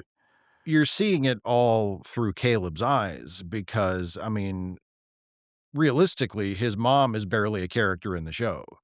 Like, we're not invested in her because of her, we're invested in her because of him, So, when she shows up, it's for me, it was mostly like, "Okay, she seems right." She seems Mhm. like she's how she would be, but Yeah. everything else, all of, like, the emotional weight, for me at least, was on Caleb because he's the character that we've actually been following this whole time. I will say, you want to talk about like everything being predictable. I was very pleasantly relieved, I guess, that she was not with the Venari Rall. I thought, Yeah. well, I didn't Yeah. necessarily think it, but if I were a betting person, I would have bet that she was like, because that would have been like, ooh, the twist. But like, no, the she wasn't like it. It, I was semi expecting her to be working with Baraka on some level. And she's like, "No, I get out. I got away as soon as I could. I have nothing to do with him." And Yeah. that was good. I would have been more I would have been annoyed. Not annoyed, but just disappointed if it had gone the other way. When we saw the, mom cute of, Caleb reuniting with his mom, I thought, well, that's convenient that she's just happens to be right in the same, like, little square of, the planet that he was going to. And for the first few times, I thought that, but then I think in this last time I watched it, I actually heard, like, some of the audio messages she had sent, and she kinda said where to meet. She says Yeah, where to meet, Yeah, yeah, she so then does. I yeah. was like, "Oh, okay, that was my bad," but that's kinda stuck out for me, but that was a me problem. I liked seeing them together again. I think, they had such a close relationship for those 6 years that they had to show that connection again, so that was a good shortcut when they were working on the matter Mhm. to make the I don't know, it looked like a sparkle bent, wand or something from the '80s. It was pretty cool looking. I want one. But I liked how they just, like, didn't miss a beat in their relationship. And they were in a crisis kinda situation, so they had to have that shortcut and get, without the long talk to get back together kinda thing. So we're just never gonna see that teddy bear again, I guess. It's just I lost really to the hoped sands she of had time. it still, somehow. He's gonna come back as like a warlord in season 2. Yeah, I mean, that He's fused AI he's fused with the programmable matter, and he's like, V'ger. He just is a Why cartoon did you owl. forsake me, Caleb? Now you must pay. right, If Lower Decks ever gets rebooted, that's gonna be the big bad at one of the seasons. Oh god, if Yeah. Lower everyone Decks had a season 6, bow, you know that would be the fucking bow. villain at the end. Right. What if the Borg assimilate the teddy bear? Oh my goodness. The Ruxpin Yes. the Ruxpin is The upon Rux us. Yes. I want No! that made. Make that book, Yeah, Chris. okay, sure. I'm No, good with that it. teddy bear is still safe and sound in Tarima's, mindscape, Yeah, that's so right. That's true. it does It's in still Tarima's exist. brain. Yeah. Yep. Sure. So yeah, I mean, I really I'm happy that they're back together. I'm glad that once again the predictable beat of do I tell her I'm Starfleet or not? I mean, the predictable twist that of course I'm going with my mom. What did you guys expect? Yeah. And they're all, like, huh? I mean, there was so much needless. I know that we've complimented the show, as I said up top, on what it hasn't done, all the tropes that it could fall into. I feel like this episode they were saving all those tropes for this episode. The whole "we're gonna be mean to each other to push you away deliberately. We're going to be, I mean, get out of here." It's like when you yell at the dog, "Get out of here. Get Nobody outta wants here. you. Yes, Get out of," yes, yes. But And it, again, I you know appreciate that they called him out on his bullshit. It's like, Sam was like, "Yeah, yeah, yeah." Everybody, in fact, was like, "Yeah, okay, we know you're full of shit. Yeah. You really don't have to do this. You're just annoying us. You're just pissing us off. Like, it's not Well, that was doing good to you." a nice moment where kind of the old Sam shone Yeah. through because, he's Yeah. gonna turn to her and say, "Oh, yeah," and she hugs him. She got right And that past all that right yeah, away and just yeah, hugged him. that's pure Sam. So Yeah, I like that was that. great. I like that. Yeah. It affected Genesis. I don't know if it affected Darum per se, but Genesis seemed to really take it to heart. Mm. Yeah, I think Sure. she knows that it's bullshit, but it's also, it's definitely poking her wound that, I Yeah. think he went harder on her than anybody, actually. Well, because we've seen that they've actually gotten close, Mhm. and they've had that, sort of along with him and Tarima, he and Genesis have had that will they, won't they thing. And, they kind of bonded in episode 6 or episode 7, wasn't it? Yeah. When they were alone together at the academy and everybody Yeah, else was on 7. vacation. Yeah. So they had that. They've actually grown close over the season. So when, if he's going to start, hitting everybody's soft spots, he knows exactly what hers are. And do you think he went so hard on her because he considers her the biggest threat to him getting away? Like he had to double Maybe. down on how hard he came down on her? As in the most capable of. As the most capable of either stopping him by design or just by, convincing him. Like, just shutting her down in every way because if someone would be able to get around his defenses, it might be her. Yeah. Right. Well, Or and if he really uh, wants to leave, that's the bond he has to break Right. because Yeah, he I was knows gonna She's that's say, the the one leader that'll of the pull him group. back. Yeah. Yeah. yes, but also for himself, Yeah. like, it's not so much of a sacrifice to walk away from Durham, and a greater, but not as, you know, sacrifice to walk away from Sam. But like, this is the one he needs to like make sure it sticks. I Yeah. guess Mm, if that is the tactic, then that makes sense. I guess. okay. Yeah.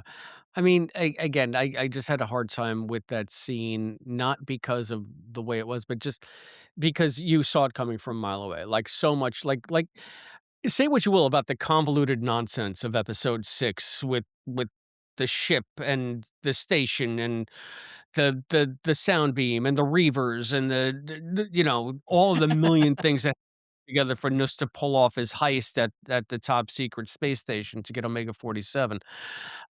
At least you didn't really see it coming until the very end. Anyway, I didn't. Mhm. I mean, when they said that the entire fleet was going to Beta Z, the very second they said that, I said, "Oh, Nus is gonna trap them all there." Yeah, That's just how this is gonna play out. It was just so yeah. freaking obvious. Didn't occur to me, but it. You're not wrong. I wasn't. Wouldn't that be I wasn't standard thinking. procedure just to have extra ships somewhere else, like a designated survivor thing? It's like the inverse of what was always the situation in classic Star Trek, where the Enterprise was, like, the only ship around. Yeah. No matter Mhm. what the problem was, the Enterprise was the only ship in the area, and with this, it's like, no, all of the ships are in the same area. I Well, guess. but I mean, you're right, but they weren't all. That's why he set off the mine. It wasn't just because they were gathering at Beta Z. It was because he set off the mine to show that there is a threat, and basically everyone needs to shelter. Everybody needs to go back to where it's safe. And so that's why they all gathered. They Yeah, weren't necessarily all at Beta Z, but they were all in that's Federation true. space. They were all within the Federation border, yeah. Yeah. But are there no neighbors left like that are Federation friendly that can help us out? Maybe I don't know. Yes. So I actually took a picture of the screen Okay. Ooh. of like what sounds. Let me put that in the chat. But no, there's like they it was actually, let me pull this up. Let me pull this up. I'm Well, not the gonna put other it in the thing I chat. thought was New Spraka isn't thinking fourth dimensionally. He hasn't seen what is it? Tomorrow's Yesterday or Star Trek 4. Like if they need to get out of that bubble, they can just go around the sun a little bit, right? All right, Yeah. so there's And wait a the day. Nobody ever I didn't thinks even of think of that. that, and also, I Nobody ever mean, thinks of that. there's a transwarp conduit right there to get them Oh to Mos yeah. Eisley. So, are there transwarp conduits within Federation borders that they can use to circumvent How do this you thing? know he doesn't have a mine at the mouth of each one of them? Oh. It's pretty sneaky, sis. Can't they He's go out to yeah. DS9? Is that there's wormhole the still there? this is so He blew let's see, that let up me too. pull this up Right, on yeah, the couldn't they just go to Bajor? modern technology here. Can you see? Ooh. Okay, Okay. there you go. Wow. So there is the Ferengi trade zone. There's the Venari Raw, Cardassian space. This is what's outside the Federation. I can't make that one out.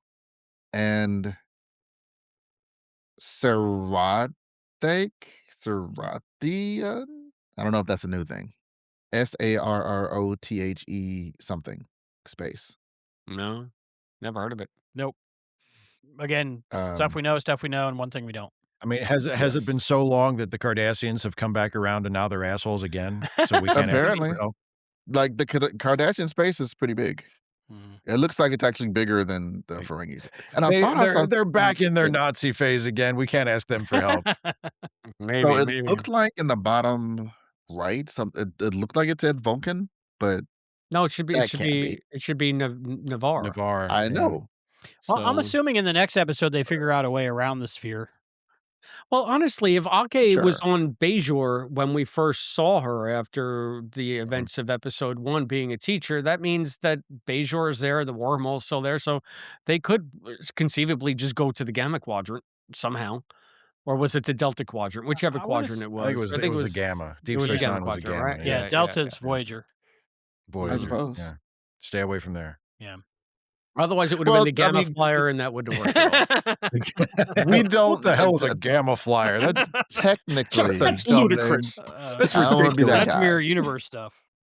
I mainly don't want to be that guy because I don't have any actual knowledge. But technically, I don't know if we know that the wormhole is still doing its thing. Ah. We know that Bajor is still True. there, but I don't think they mentioned the wormhole during episode 1. Well, I mean, You're they were probably right.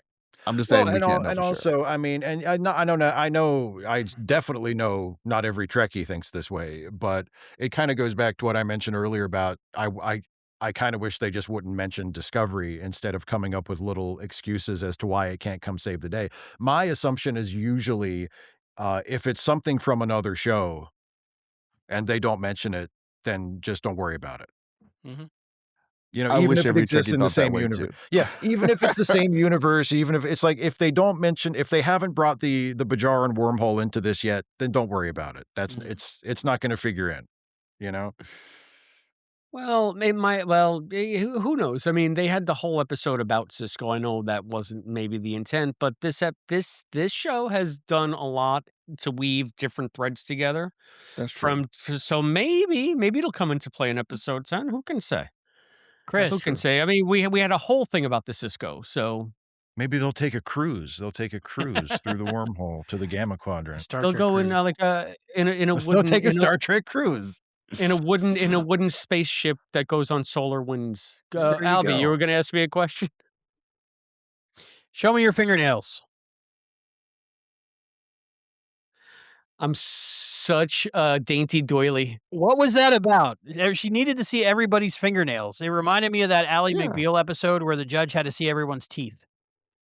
She's Madge, and she wants to know if they were soaking in it. Oh, they're Have you soaking in soaked it. it? I mean, Palm she- olive. Yeah. Uh-huh, right. Stop making old references. It's not good for your nails, actually, all that soap and detergents. That was just That We're was trying, the whole we're trying to idea attract behind younger the viewers. Oh. Whatever happened to Madge? At least go millennial.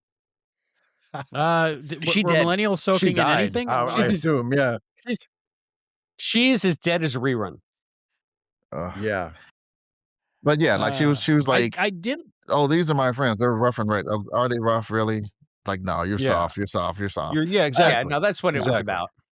You know, you Yeah. got clean fingernails. Yeah. You don't work for a You've never, living. you'd never seen a Yeah. hard day's work in your life. Yeah. Yeah. So I don't know if I can Y'all trust look you. well fed. Yeah. Got some color in your cheeks. You all Get got outta little, you got a little too much baby fat on them cheeks.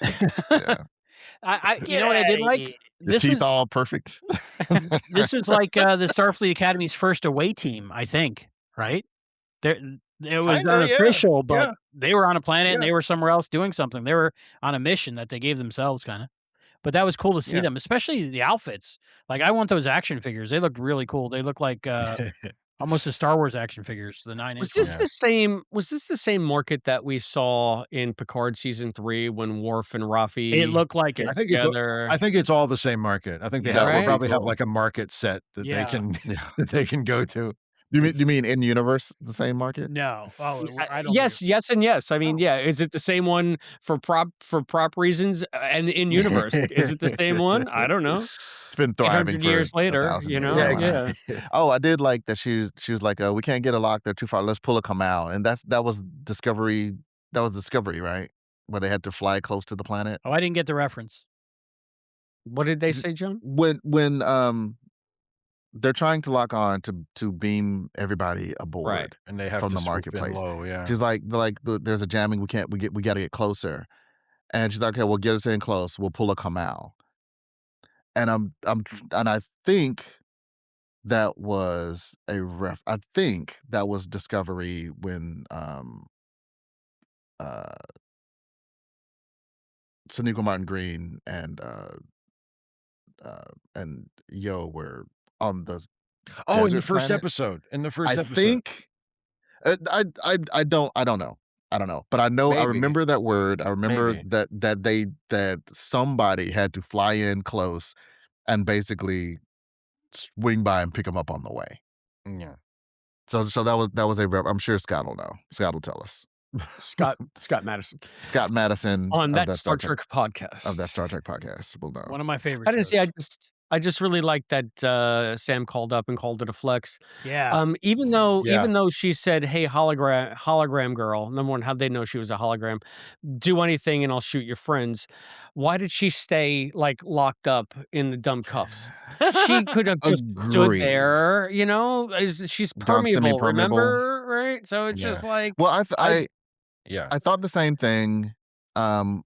Once the firefight started, she could have just Especially- bounced out of the cuffs, Yeah. and then participate in the firefight, and it would have had the same effect. Like it would, like they, you know. So Were you about to say yeah, something, Steve? that bumped me. That bumped me, and I know they do it again. It's for the tension of the scene. It's for the action. It's for Yeah.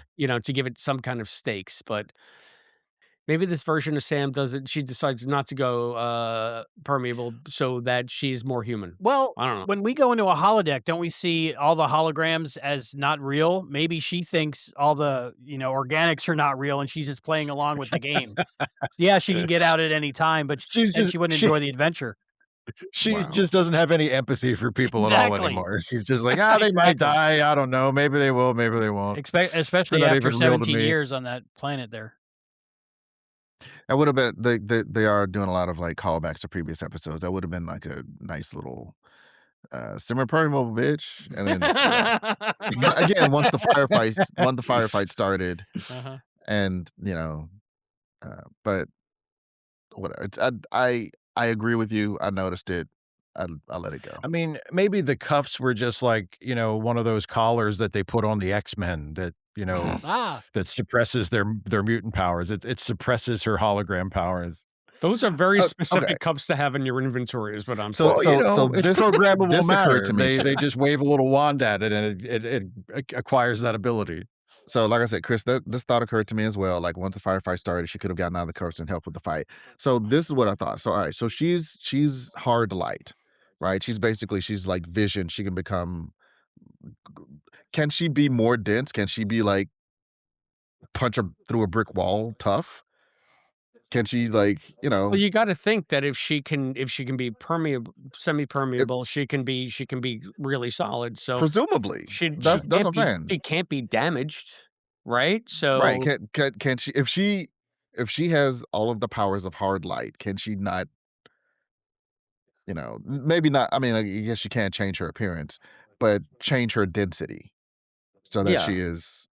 so that she dates George McFly. exactly. Yes, There you go. Uh-huh. that almost makes her overpowered though. My Hey, people. you Yeah. She's get your D- damn hands off her.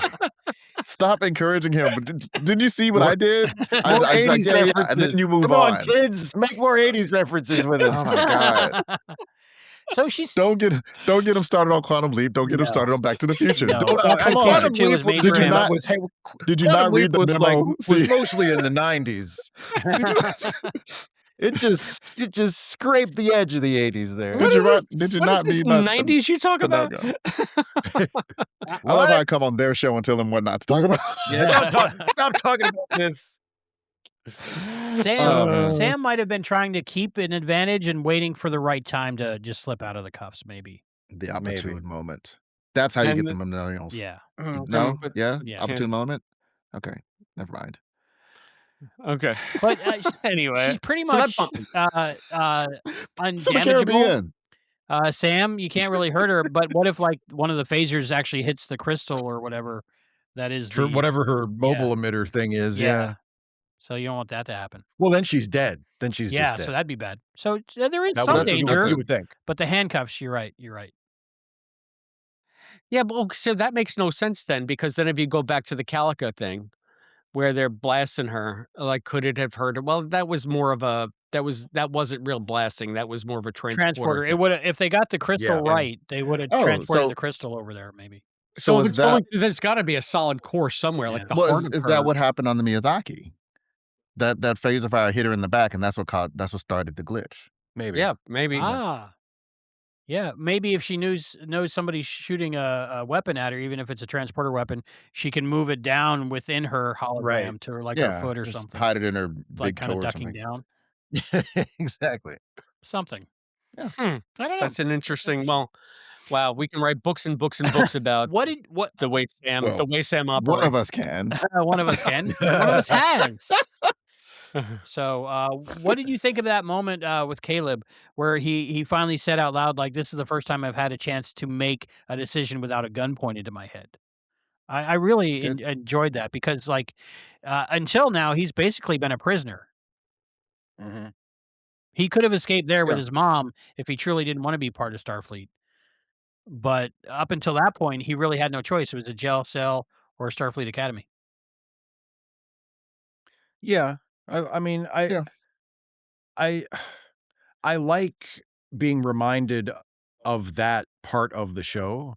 Like, I think one of the strengths of Caleb's character, even though as we've discussed, like he has kind of gone back and forth a few times, like he is the embodiment of what I think is one of the most interesting ideas in the show, which is its willingness to embrace the fact that Starfleet and the Federation aren't always so great. Mhm. That, for all of their benevolent qualities that, they do cause harm to people. And Caleb is and Caleb is, I mean, and Caleb is that, and Noose Braca is that too, but Noose is also the villain. And especially, again, not spoiling anything for the next episode, but they really stack the deck against Noose Braca's point of view and in favor of Starfleet's point of view. So you come out, favoring the right side by the end. But with Caleb, it's more nuanced. because, he was a kid and his mom was taken away from him, and, then like you said, he's only in Starfleet because it was basically this, or you can stay in prison and get your hands hacked off or whatever, like Yeah. he hasn't actually had a free choice for most of the season. And I think that moment it's good for Caleb himself because it lets us see, okay, he does actually want this now. It's not just, well, I'll stick around because it's the best offer I've got. Like he does actually, have a belief in this now and see the good of it. But also it reminds you that, yeah, that has been his situation. Yeah, I And like it's not a good situation for him to be in? there's several moments in various episodes where he talks about he does it during the Miyazaki episode, he does it during the Cisco episode, where it's like it's Starfleet propaganda. It's just Starfleet propaganda. Yeah. And he's not saying it like with maliciousness. It's a statement of fact. He's like, "Oh yeah, those comic books are just Starfleet propaganda. Like, Mhm. you can believe them if you want to, or whatever. Like, it's fun to read, I guess, but don't like get sucked up into it." And I agree with you, Steve. I appreciate that it's because I think if he was saying it with greater derision, it it would be too far the other way. It would go too far the Yeah. other way. Like he has to acknowledge that Starfleet is kind of up its own ass and come down to Yeah. feel free to cut as much of this. I can drop some F bombs if you want. Go feel Uh, free. but also like but he does have his new family there. He does like Mhm. appreciate what they do for him, even if he doesn't, even if he didn't choose that initially. Clearly, he's choosing it now, Yeah. at least to a degree. Enough to Is come back and save his he enough to come Yeah, back and I save mean, his friends as there opposed to there he yeah, was ready to leave them yeah, until they were in mortal danger. Yeah. right, So, I still feel like he could be on the fence. There's nothing to say once they're safe agreed, that he won't go with Anisha wherever she decides that they should go, however this agreed. thing turns out. So, I'm saying he could have left, I just feel like that and door is still open. He still could leave. Right, as yes, long he as it still doesn't could mean the leave. death of his friends. Right. Right. Okay. Well, Yeah, and once he I knows mean, that it's they're only season safe. 1, you don't wanna close the door completely Yeah. already. I Yeah. mean, you wanna give the character someplace you don't wanna turn him into Mr. Starfleet right away, you Mhm. know? And I wouldn't be mad if he like I fully like yeah. He's like, what do you expect me to do? I was like, yeah, go with your mom. Of course you do. Yeah. Of course. You've been Mhm. literally looking for your whole life. Uh, Why would you? No, I I liked agree I with him. liked the decision that, Caleb's mom made, where Caleb went back to save, his friends, the rest of the away team, and, we didn't see the mom for a little bit, and then she kinda came to the rescue by trying to distract them and do things, and I think that was a great parenting move because I think a parent that cared about their kid, even though the Federation is, like, her nemesis for the past what, Mhm. 14, 15 years, she was like, Yeah. "Okay, this is what my son is now, and this is what he's doing, and this is his friends. I'm gonna do what I can for my son, even though it goes against everything I've struggled with for the past, decade and a half." I love that. Yeah. Yeah. Well, yes, and Yes, and. yes, and even if she didn't care about them at all, she sees that Caleb is going back to put Yeah. himself in harm's way, and to protect him, she's trying to get him out of the situation by getting them out of the situation. So I think you're right, but I think her main motivation is getting Caleb out of the situation Yeah. because she know that he's not going to leave his friends otherwise. Good point. Hmm. What else? What else? Stowaways. Why? Why? We don't really have a good reason why Sarima and Jaden, other than they're part of the main cast and they have to sort of be involved somehow. That bumped me Question a mark. Pretty bit. much. It bumped me because when everybody was just accidentally stumbling into the shuttlecraft for no reason, I really wanted all of them, and I was really Yeah. disappointed when they took off without the 2.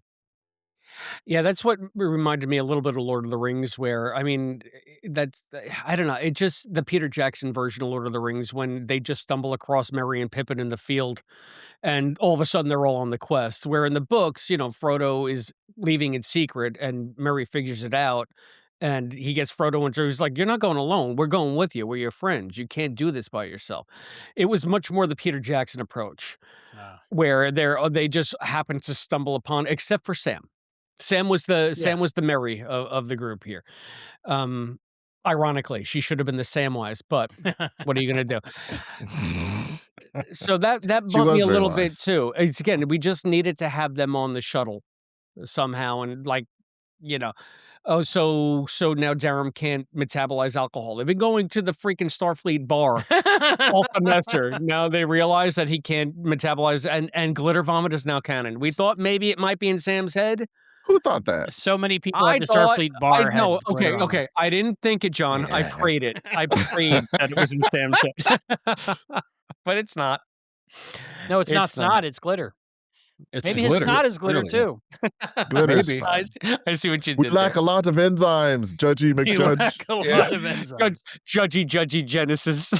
Judgy Genesis. I wish he had also called her Gensis. Like I want that to be a Gensis. thing. Like a running gag, Any yeah. drunken character just calls her Gensis. Yeah, I love how Sam took control of that situation. 100% in control, and Mhm. she was confident, and she knew what she wanted to do, and she wasn't turning back. I love that. Yeah. Yeah, Genesis is like, who are you? Yeah. Sam was like, yeah, that's right. You don't know me. Yeah. Mhm. Huh. Well, yeah, so we'll see. Maybe they'll play a role in the next episode. Maybe Tarima will make somebody's head explode again. Oh, I hope she scanners. I hope she goes scanners on them all. Right? Go Favorite Stan. party trick. I like. Look, I Well, like it. I feel like I like it when heroes kill people. I want them all to be murderers. I want I Tarima think- to just flat out murder as many people as she possibly can.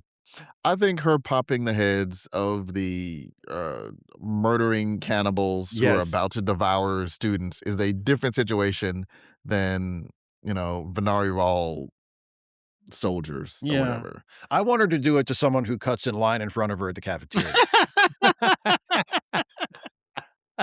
I wanted to do it to that goddamn Talaxian fruit fly.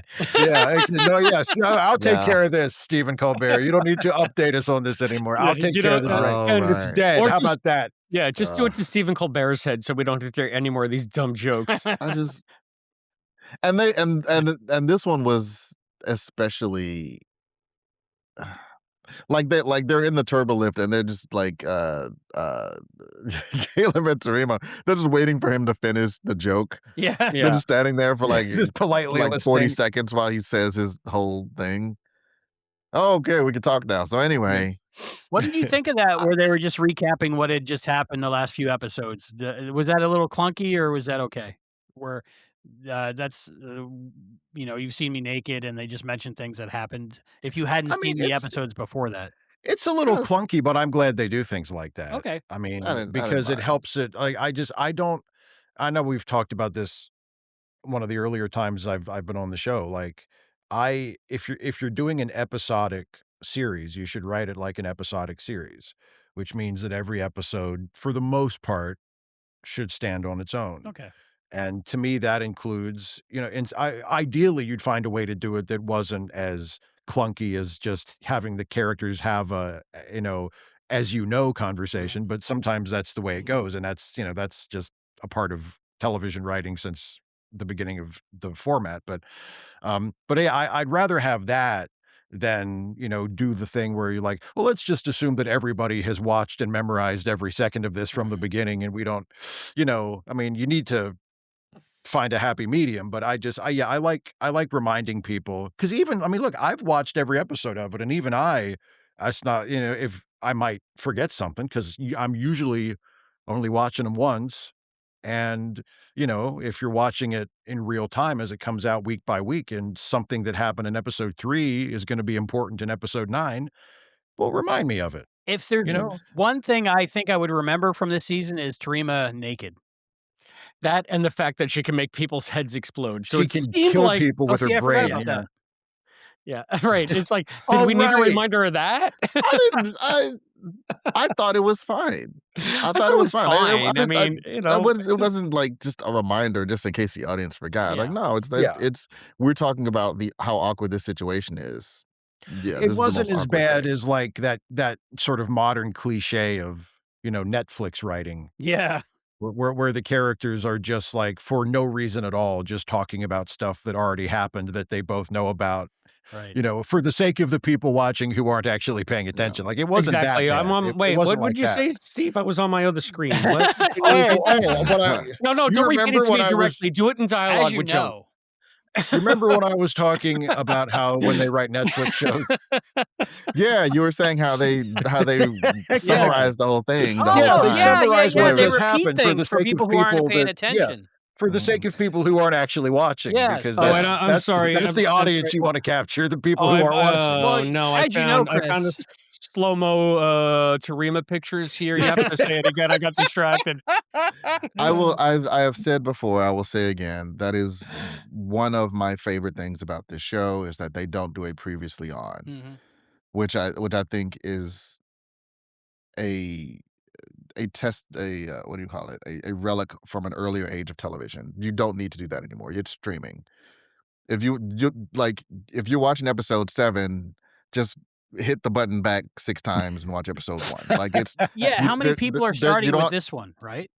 you don't well, I'm saying even if you are, Maybe they just woke up the from a other episodes are coma. right there. You don't have to wait for a rerun. You don't have to wait for it to come out on video. If Yeah. you're streaming one of them, you can stream every one before it. I mean, maybe if it's some old show and they don't have all the seasons available, but like Oh, yeah. if it's a new thing, like yeah, don't you this is the first show that I've seen, frankly. Well, I guess no, even the rookie will do a previously on. Like I like that they don't do that because you shouldn't have to do that anymore.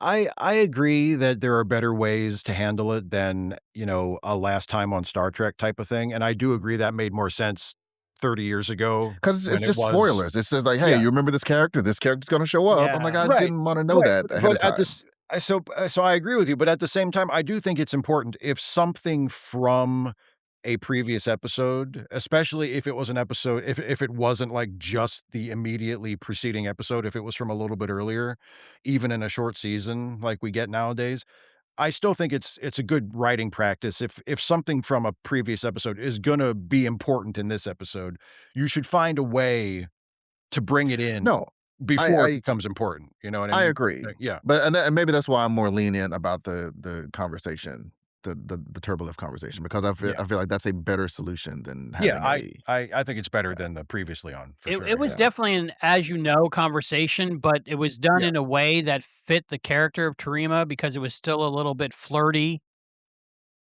Like she would communicate, she only, Mhm. she would bring that up, I think. Yeah.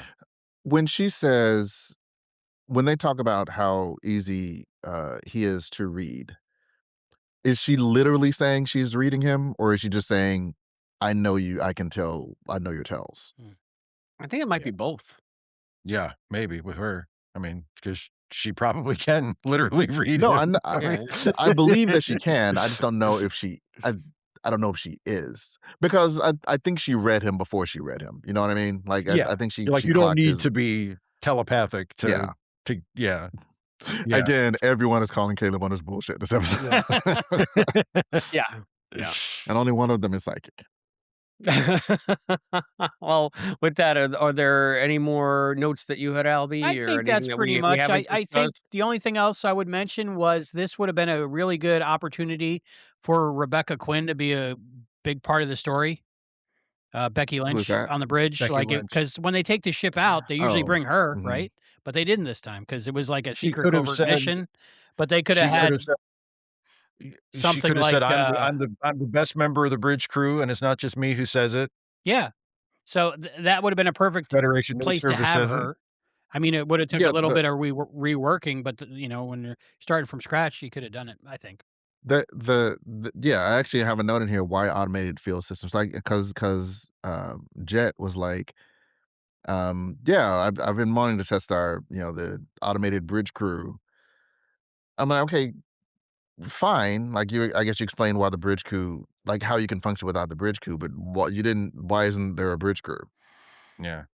Yeah. Like They're all getting they're all getting drunk on Beta's head. I Yeah. guess. I mean, they again, that could have been a line. Like, that, Yeah. Yeah. they've already gone off for shore leave. They're, they're too far away to recall or something. No, Yeah. what here's this, Nala didn't want to put them in harm's way. This is a That's kinda rogue what I mission that thought. even Vance is saying, "I know that you're gonna Oh, do it, right, the so I'm rogue not mission of it. don't insult my intelligence by we're not gonna insult each other's intelligence by saying that you're not gonna do it. Right. So That's do it fine. on the DL, contact That's me on my fine. private channel. That was a If great you leave part of it too. Federation space, That I was a have to great part of the disavow episode all too. knowledge, blah, Yeah. blah, blah." What I don't know is why does he have to disavow all knowledge if they leave Federation space? I Yeah, it's he's the space. admiral. The Like, he's the commander of Aren't I they know, supposed to go there's where probably, no like one has gone before? there's probably, like, 2 people over his head that could fire him, right, and he's like, "Ah, artificial go I stakes. don't care. Go ahead. Do whatever you want." Yeah, I don't know, that was a little silly to me, but Mm. again, it just gives it another ABC Well, way to ramp up the tension. Yeah. agreed. But if you wanted to uh give it more weight, you could say from a narrative standpoint, it's recalling that very first episode where Ake just followed the rules, even though she knew it wasn't necessarily the Yes. right thing. So, in this now, Vance is taking on that role of the good officer who does this, who follows the Starfleet party line, even though they know it's maybe not the best thing. And Ake is now free to do the rebellion, quote unquote rebellion that she should have done in the first place. So he is doing that to be in contrast to her, if you wanted to. He's I like, didn't think about it. I thought it was fine, but "Mm." you No, I could thought make it it was work. okay, just once again, he gave her the permission to give the Vulcan hello, let's just put it that you don't even have to give me the nerve pinch and hijack the ship, just take the Yeah, ship. So, alright, the less I Albie, know, the better, basically. should we move Yeah, on to we're episode good. We're good crush? to start heading home, taking it home. Alright, Steve, John Irons, who's your episode crush / MVP? I always figured that we're supposed to do this. My episode crush last MVP. There's a few actually. I liked Caleb's mom. She's got to I go like on. You know what? You know what, You No, know Albie? what? I was we waiting. were You all said waiting for it. do yourself on that one. Can I That was tell you good. something? That was That's good. nice job because I was waiting for a spot to make that joke, and you beat me to it. So nicely done, sir. Nicely done. Albie's been waiting for that high five all season. You earned All it this Nicely time, season. done. buddy. You got it. You got it. Thank you. I also really liked. I mean, the glimpse of the new Sam that we saw. I'm gonna go. I'll go. I'll go with Sam. I'm expecting to see more of both of them in episode 10, but just based on this one, I think Sam. We kind of didn't see. Uh, what's her name? Caleb's mom, Narima, Anisha. Anisha. Anisha, yeah. We didn't. Anisha. You are the girl that I never Exactly. had. I got it. We we just you know what? We're up to the 90s now. I'll take it. I will take it. We're getting there. We're getting there. I'm gonna go with Sam, I think. Um, yeah, I'll go with Sam. Steve Shives, episode crush MVP. Um, it's tough because it feels like it's pretty evenly balanced in terms of the character. But I'll go with Tatiana Maslany, who's Caleb's mom. I think she seeing as how this is only we're almost at the end of the season and this is only the second time we've ever seen her, but she's a really important character to ostensibly our main character. And I think she comes across like she needs to come across and, does a good job. So I'll choose her. Okay, fair enough. Albie? I'm gonna go with the MVP of the episode, but not my crush. The MVP of the episode would be Sam. Like if it wasn't for her, they couldn't have got where they were going, and not safely at all. And Caleb would have just blown himself up. But my crush has to be Genesis. I'm gonna match with you, John. because just like 2 reasons. The opening scenes in the episode where she's just, like, hanging out with her friends and holding their hands and just being that connection she has with them already. It's been 300 days, but I just love that connection. And then, the other reason is because, when Caleb was trying to hurt her with those words and she actually got hurt, I felt so bad for her, I just wanted to hug her and tell her it was gonna be okay. Mhm. Mhm. My episode crush MVP is the new Sam, hands down. It's been the most engaging the character has been all season, and the bright spot of the episode that wasn't completely predictable to me, so Okay. that's easy for me. Um, I'll give you my favorite part of the episode too, and then I'll throw it to you. I have 2 favorite parts of the episode. The dumbstruck reunion between Caleb and Anisha when they were just, like, looking at each other and saying the same things over and over again. I thought that was really effective. And I really, really liked when Caleb said goodbye to Tarima in his own way, saying that your name to me is like music. That's what I think of Mhm. when I hear your voice. And that was his way of saying, like, when she was talking to you want to talk about callbacks in the R Town episode, she said, "You're a port. You're a safe place in the storm. I'll never be Yeah. that for him." But actually she is that for him. And he let her know that even though he has no idea that that's what she said. You know what I mean? It Mhm. dovetailed very nicely to themes that we've seen grow throughout the season, and it was one of the better character beats for Caleb in this episode, who took so many steps backwards. So, those are my 2 favorite That parts. that was a really good moment, but, like, I think even if she wasn't a Beta Z, she would have inferred, or thought that, she would have thought that, that was a goodbye of sorts, and just being that they have that connection, how did she not know it was a goodbye? So for me, it was a sweet scene, but also kinda bumped me because she would have known. Well, she did accuse him, the previous scene, of being the boy who always runs. Ah, So, it's within his MO. I think to her, he's always saying goodbye okay, in one way or another. okay. I Maybe. buy it. Mhm. You fixed it. Favorite part of the episode, John Irons? I g I I feel like you do, Steve. Like, the episode was kind of balanced Yeah.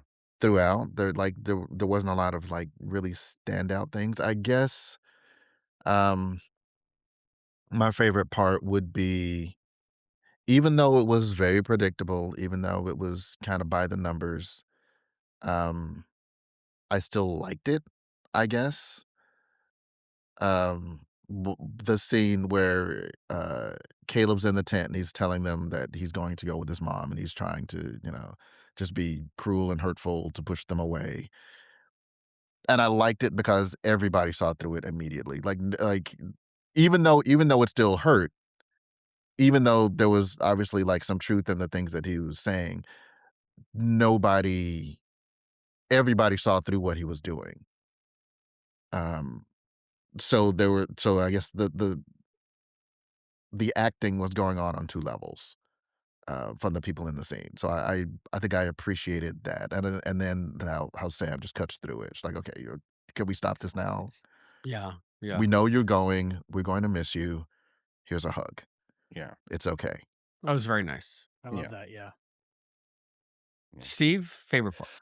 Um, I think the scene when they show up, uh, in the shuttlecraft when Caleb is trying to steal the shuttlecraft, and because, I mean, that is a very sort of almost a cliched scene, It's a good bit of but business.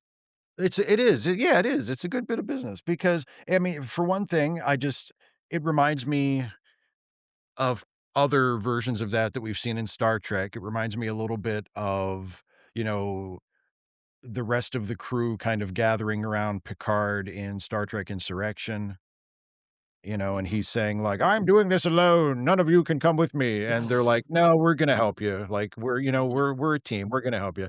And then there was a similar scene in, I think, season 2 of, Star Trek Prodigy as well, where, Mm. Mhm. the characters kind of decide they're gonna stick together. They're gonna do this dangerous thing together. And, I'm a sucker for that. I'm a sucker for, the one character deciding, "I'm gonna go do this on my own," and then their friends saying, "No, we're coming with you. You're not gonna do it alone. We're gonna be with you, whether you Star like Trek it or 3. not." Yeah, it gave me Star Trek Star 3 Trek vibes. 3. Oh, Yeah. absolutely. Yes, Yeah. that's probably that's probably It's the actually what's the music cue during that when the shuttle is taking off from the ship. Oh, There yeah, was a you're right. very Was it? Star Trek 3 musical You're cue, right. yeah. Oh. Yeah. Very Search for So Spock.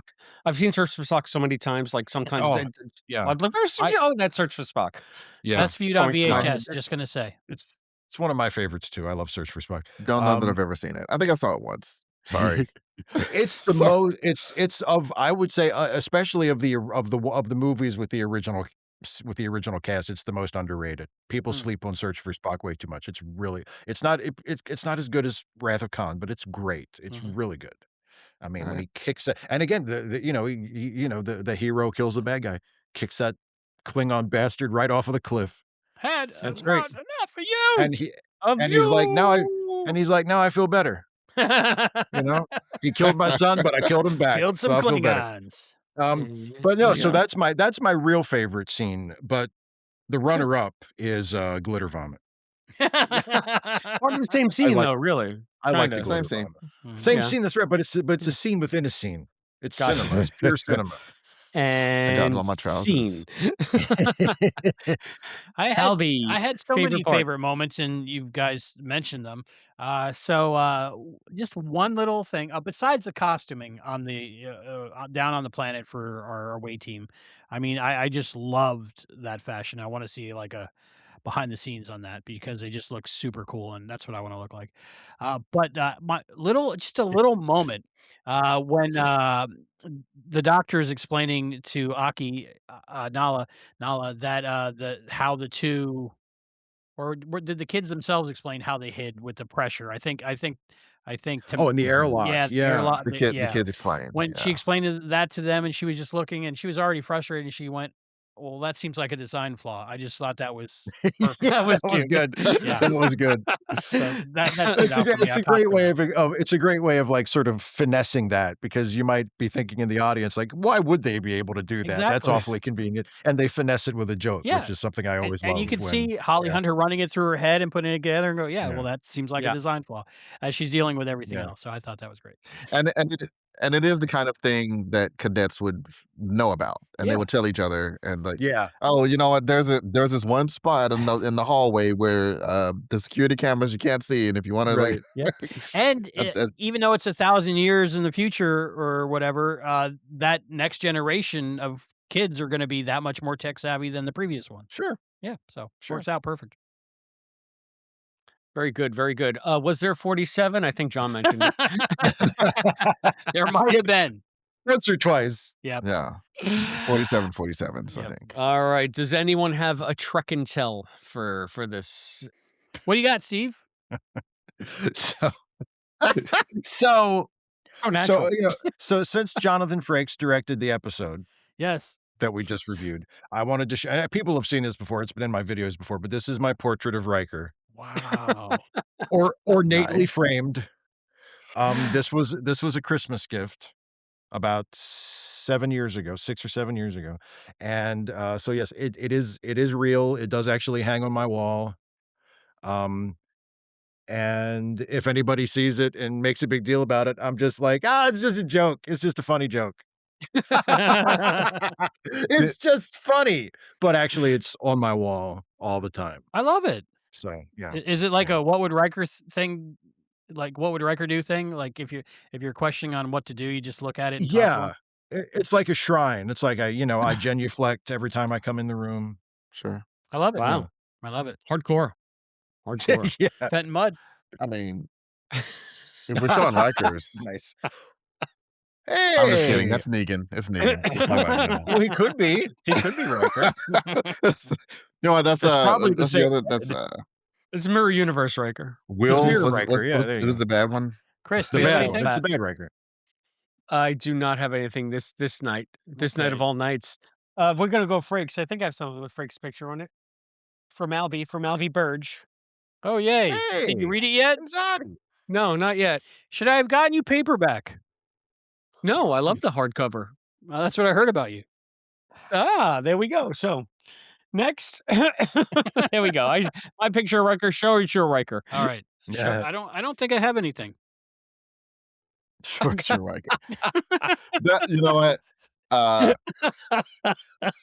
gonna make a T-shirt, and it's gonna have a delta. It's gonna say, "Show me your Riker." I love it. Show me your Riker. Show me your Riker. I actually do Gonna have something, chill at the cons. but it's kind of like audience participation. Like that's necessary.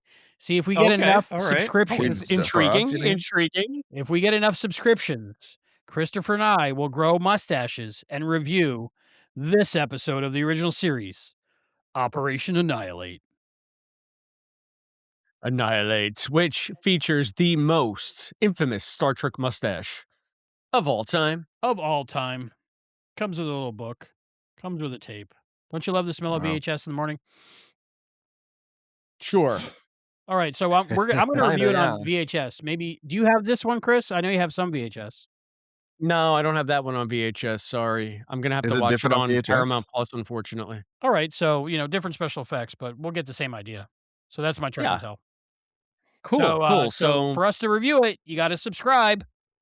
Subscribe. We're only We're so mere clicks away from Yes. growing the facial hair. On all your YouTube accounts and your friends' accounts and your kids' accounts, just subscribe away. Thank you. Like, share, subscribe. So that's cool. So Operation Annihilate is going to Operation be Flying Annihilate! Vomit Monsters. We like it. Yes, I can't wait to get back into some original series. Love We're it. doing Next Gen, we're doing Voyager, we're doing all kinds of things. We're going to have a good time. So if you're just Yeah, here yeah, for Starfleet Academy, big stay with plans. us and watch some old Trek with us. Please. You'll love it. You will love it. You will love it. And more content to come, more different types of shows that we're going to be producing. So exciting time to be a Trek explorer. Exciting I- time. Okay, will I actually love it, or are you just saying that? I love it. No, John, you'll be walking around saying ba da ba ba ba. That's All right. You know what, Chris, you son of a bitch, you get one too. Woo! You got one. All right. Nice. all right. So we're going to final thoughts and ratings. John, you're in a happy mood. Give us your final thoughts and ratings for this episode of Starfleet Academy, the 300th night. 309. You know what?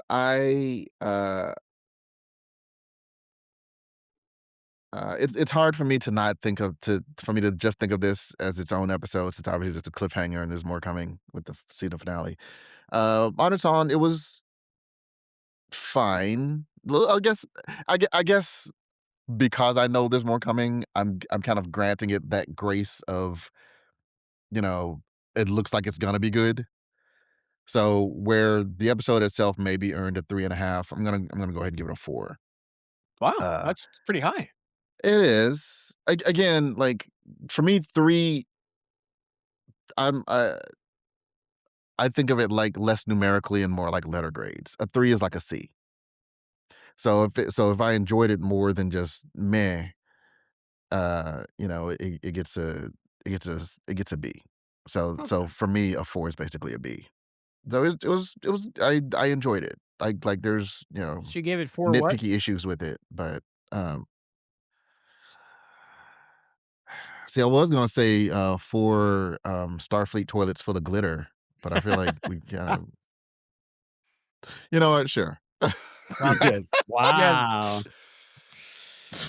4 missing enzymes, 4 missing digestive enzymes out of 5. The most important enzymes. Yeah. I can go. For me, it was a good part 1, but see, I had the fortunate happenstance to watch both episodes 9 and 10 back to back, and I think again tonight, just watching it, I only watched part 1 or episode 9, but part 1 of the 2-parter, which I'm assuming is going to happen, and it's just all right for me. It's a good setup, but on its own, I don't know if I watched that in the afternoon and I just walked away and had to wait another week, I don't know if I would have enjoyed it as much. So it's just okay. But there were moments that I loved. I liked a little bit of the character developments. I loved Nala's frustration. So there was things I liked about it, but it's not one I'm going to go back to ever and just watch that episode one day.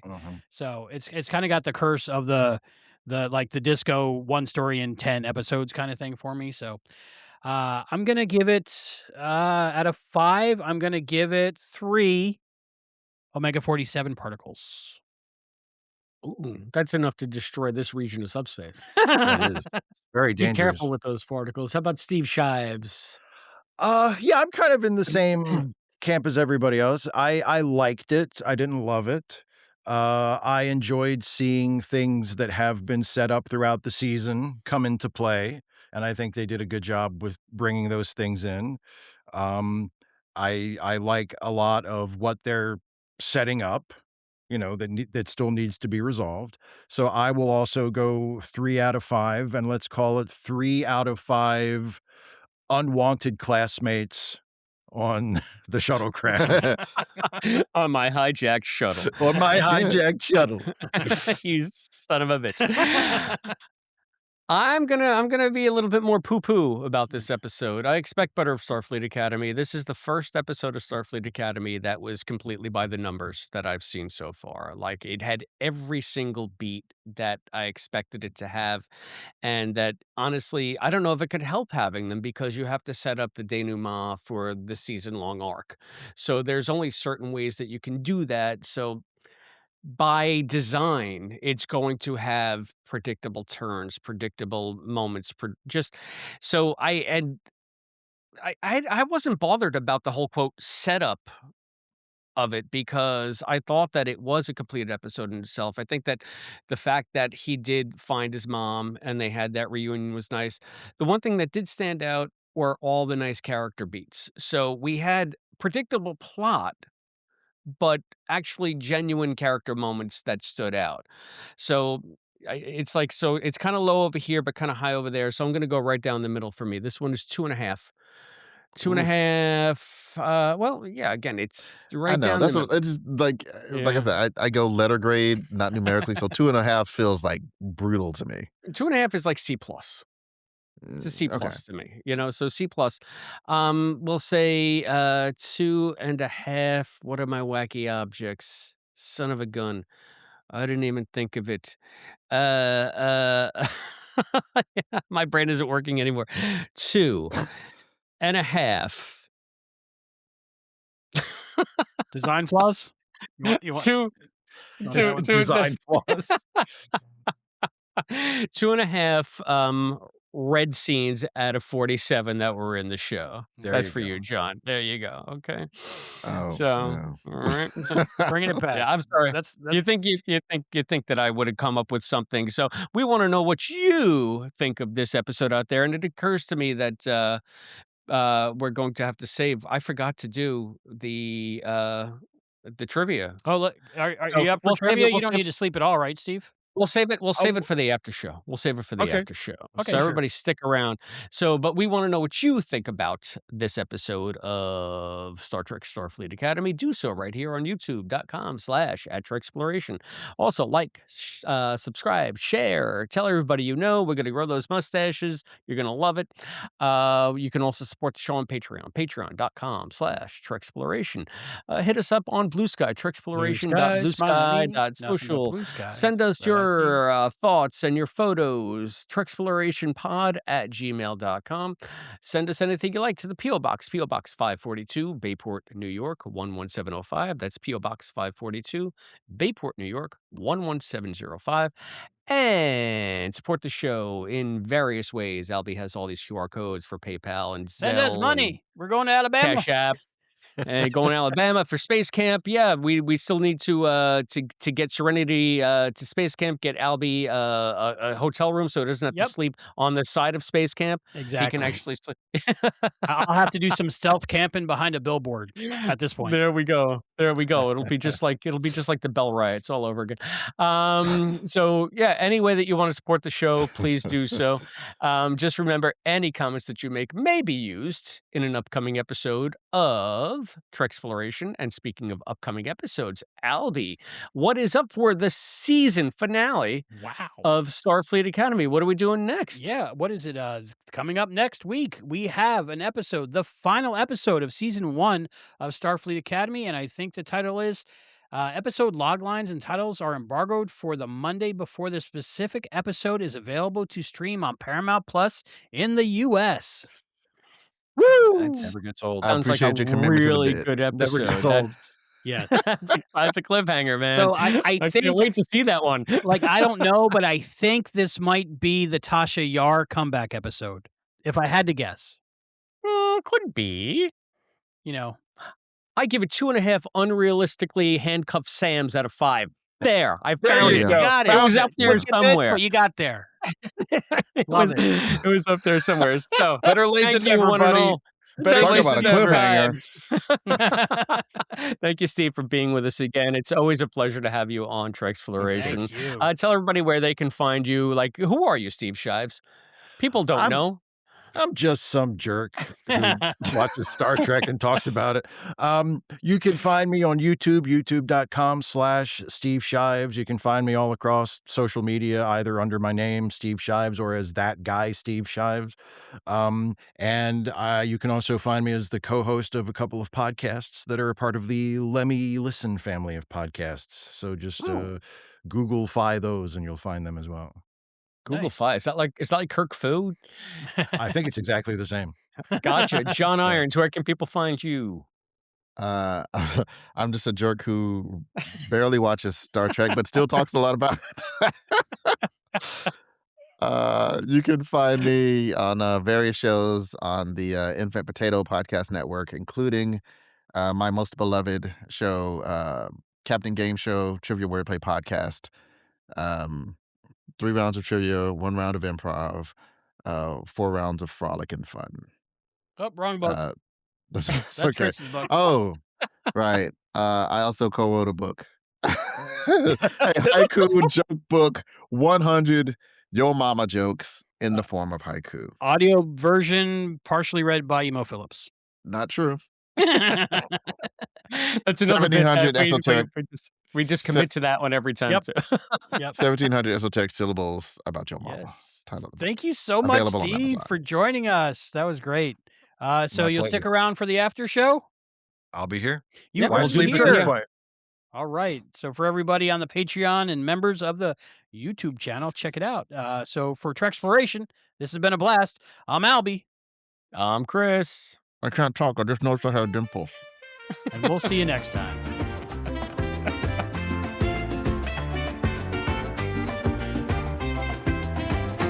Treksploration is a podcast, yeah.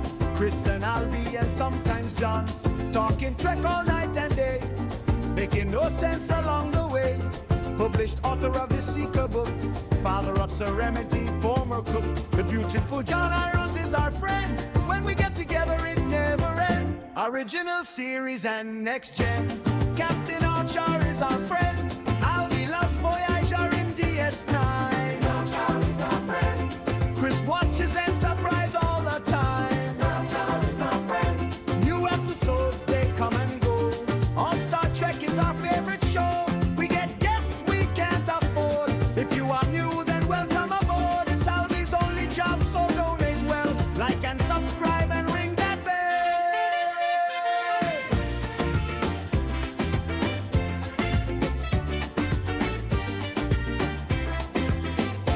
Original series and next gen.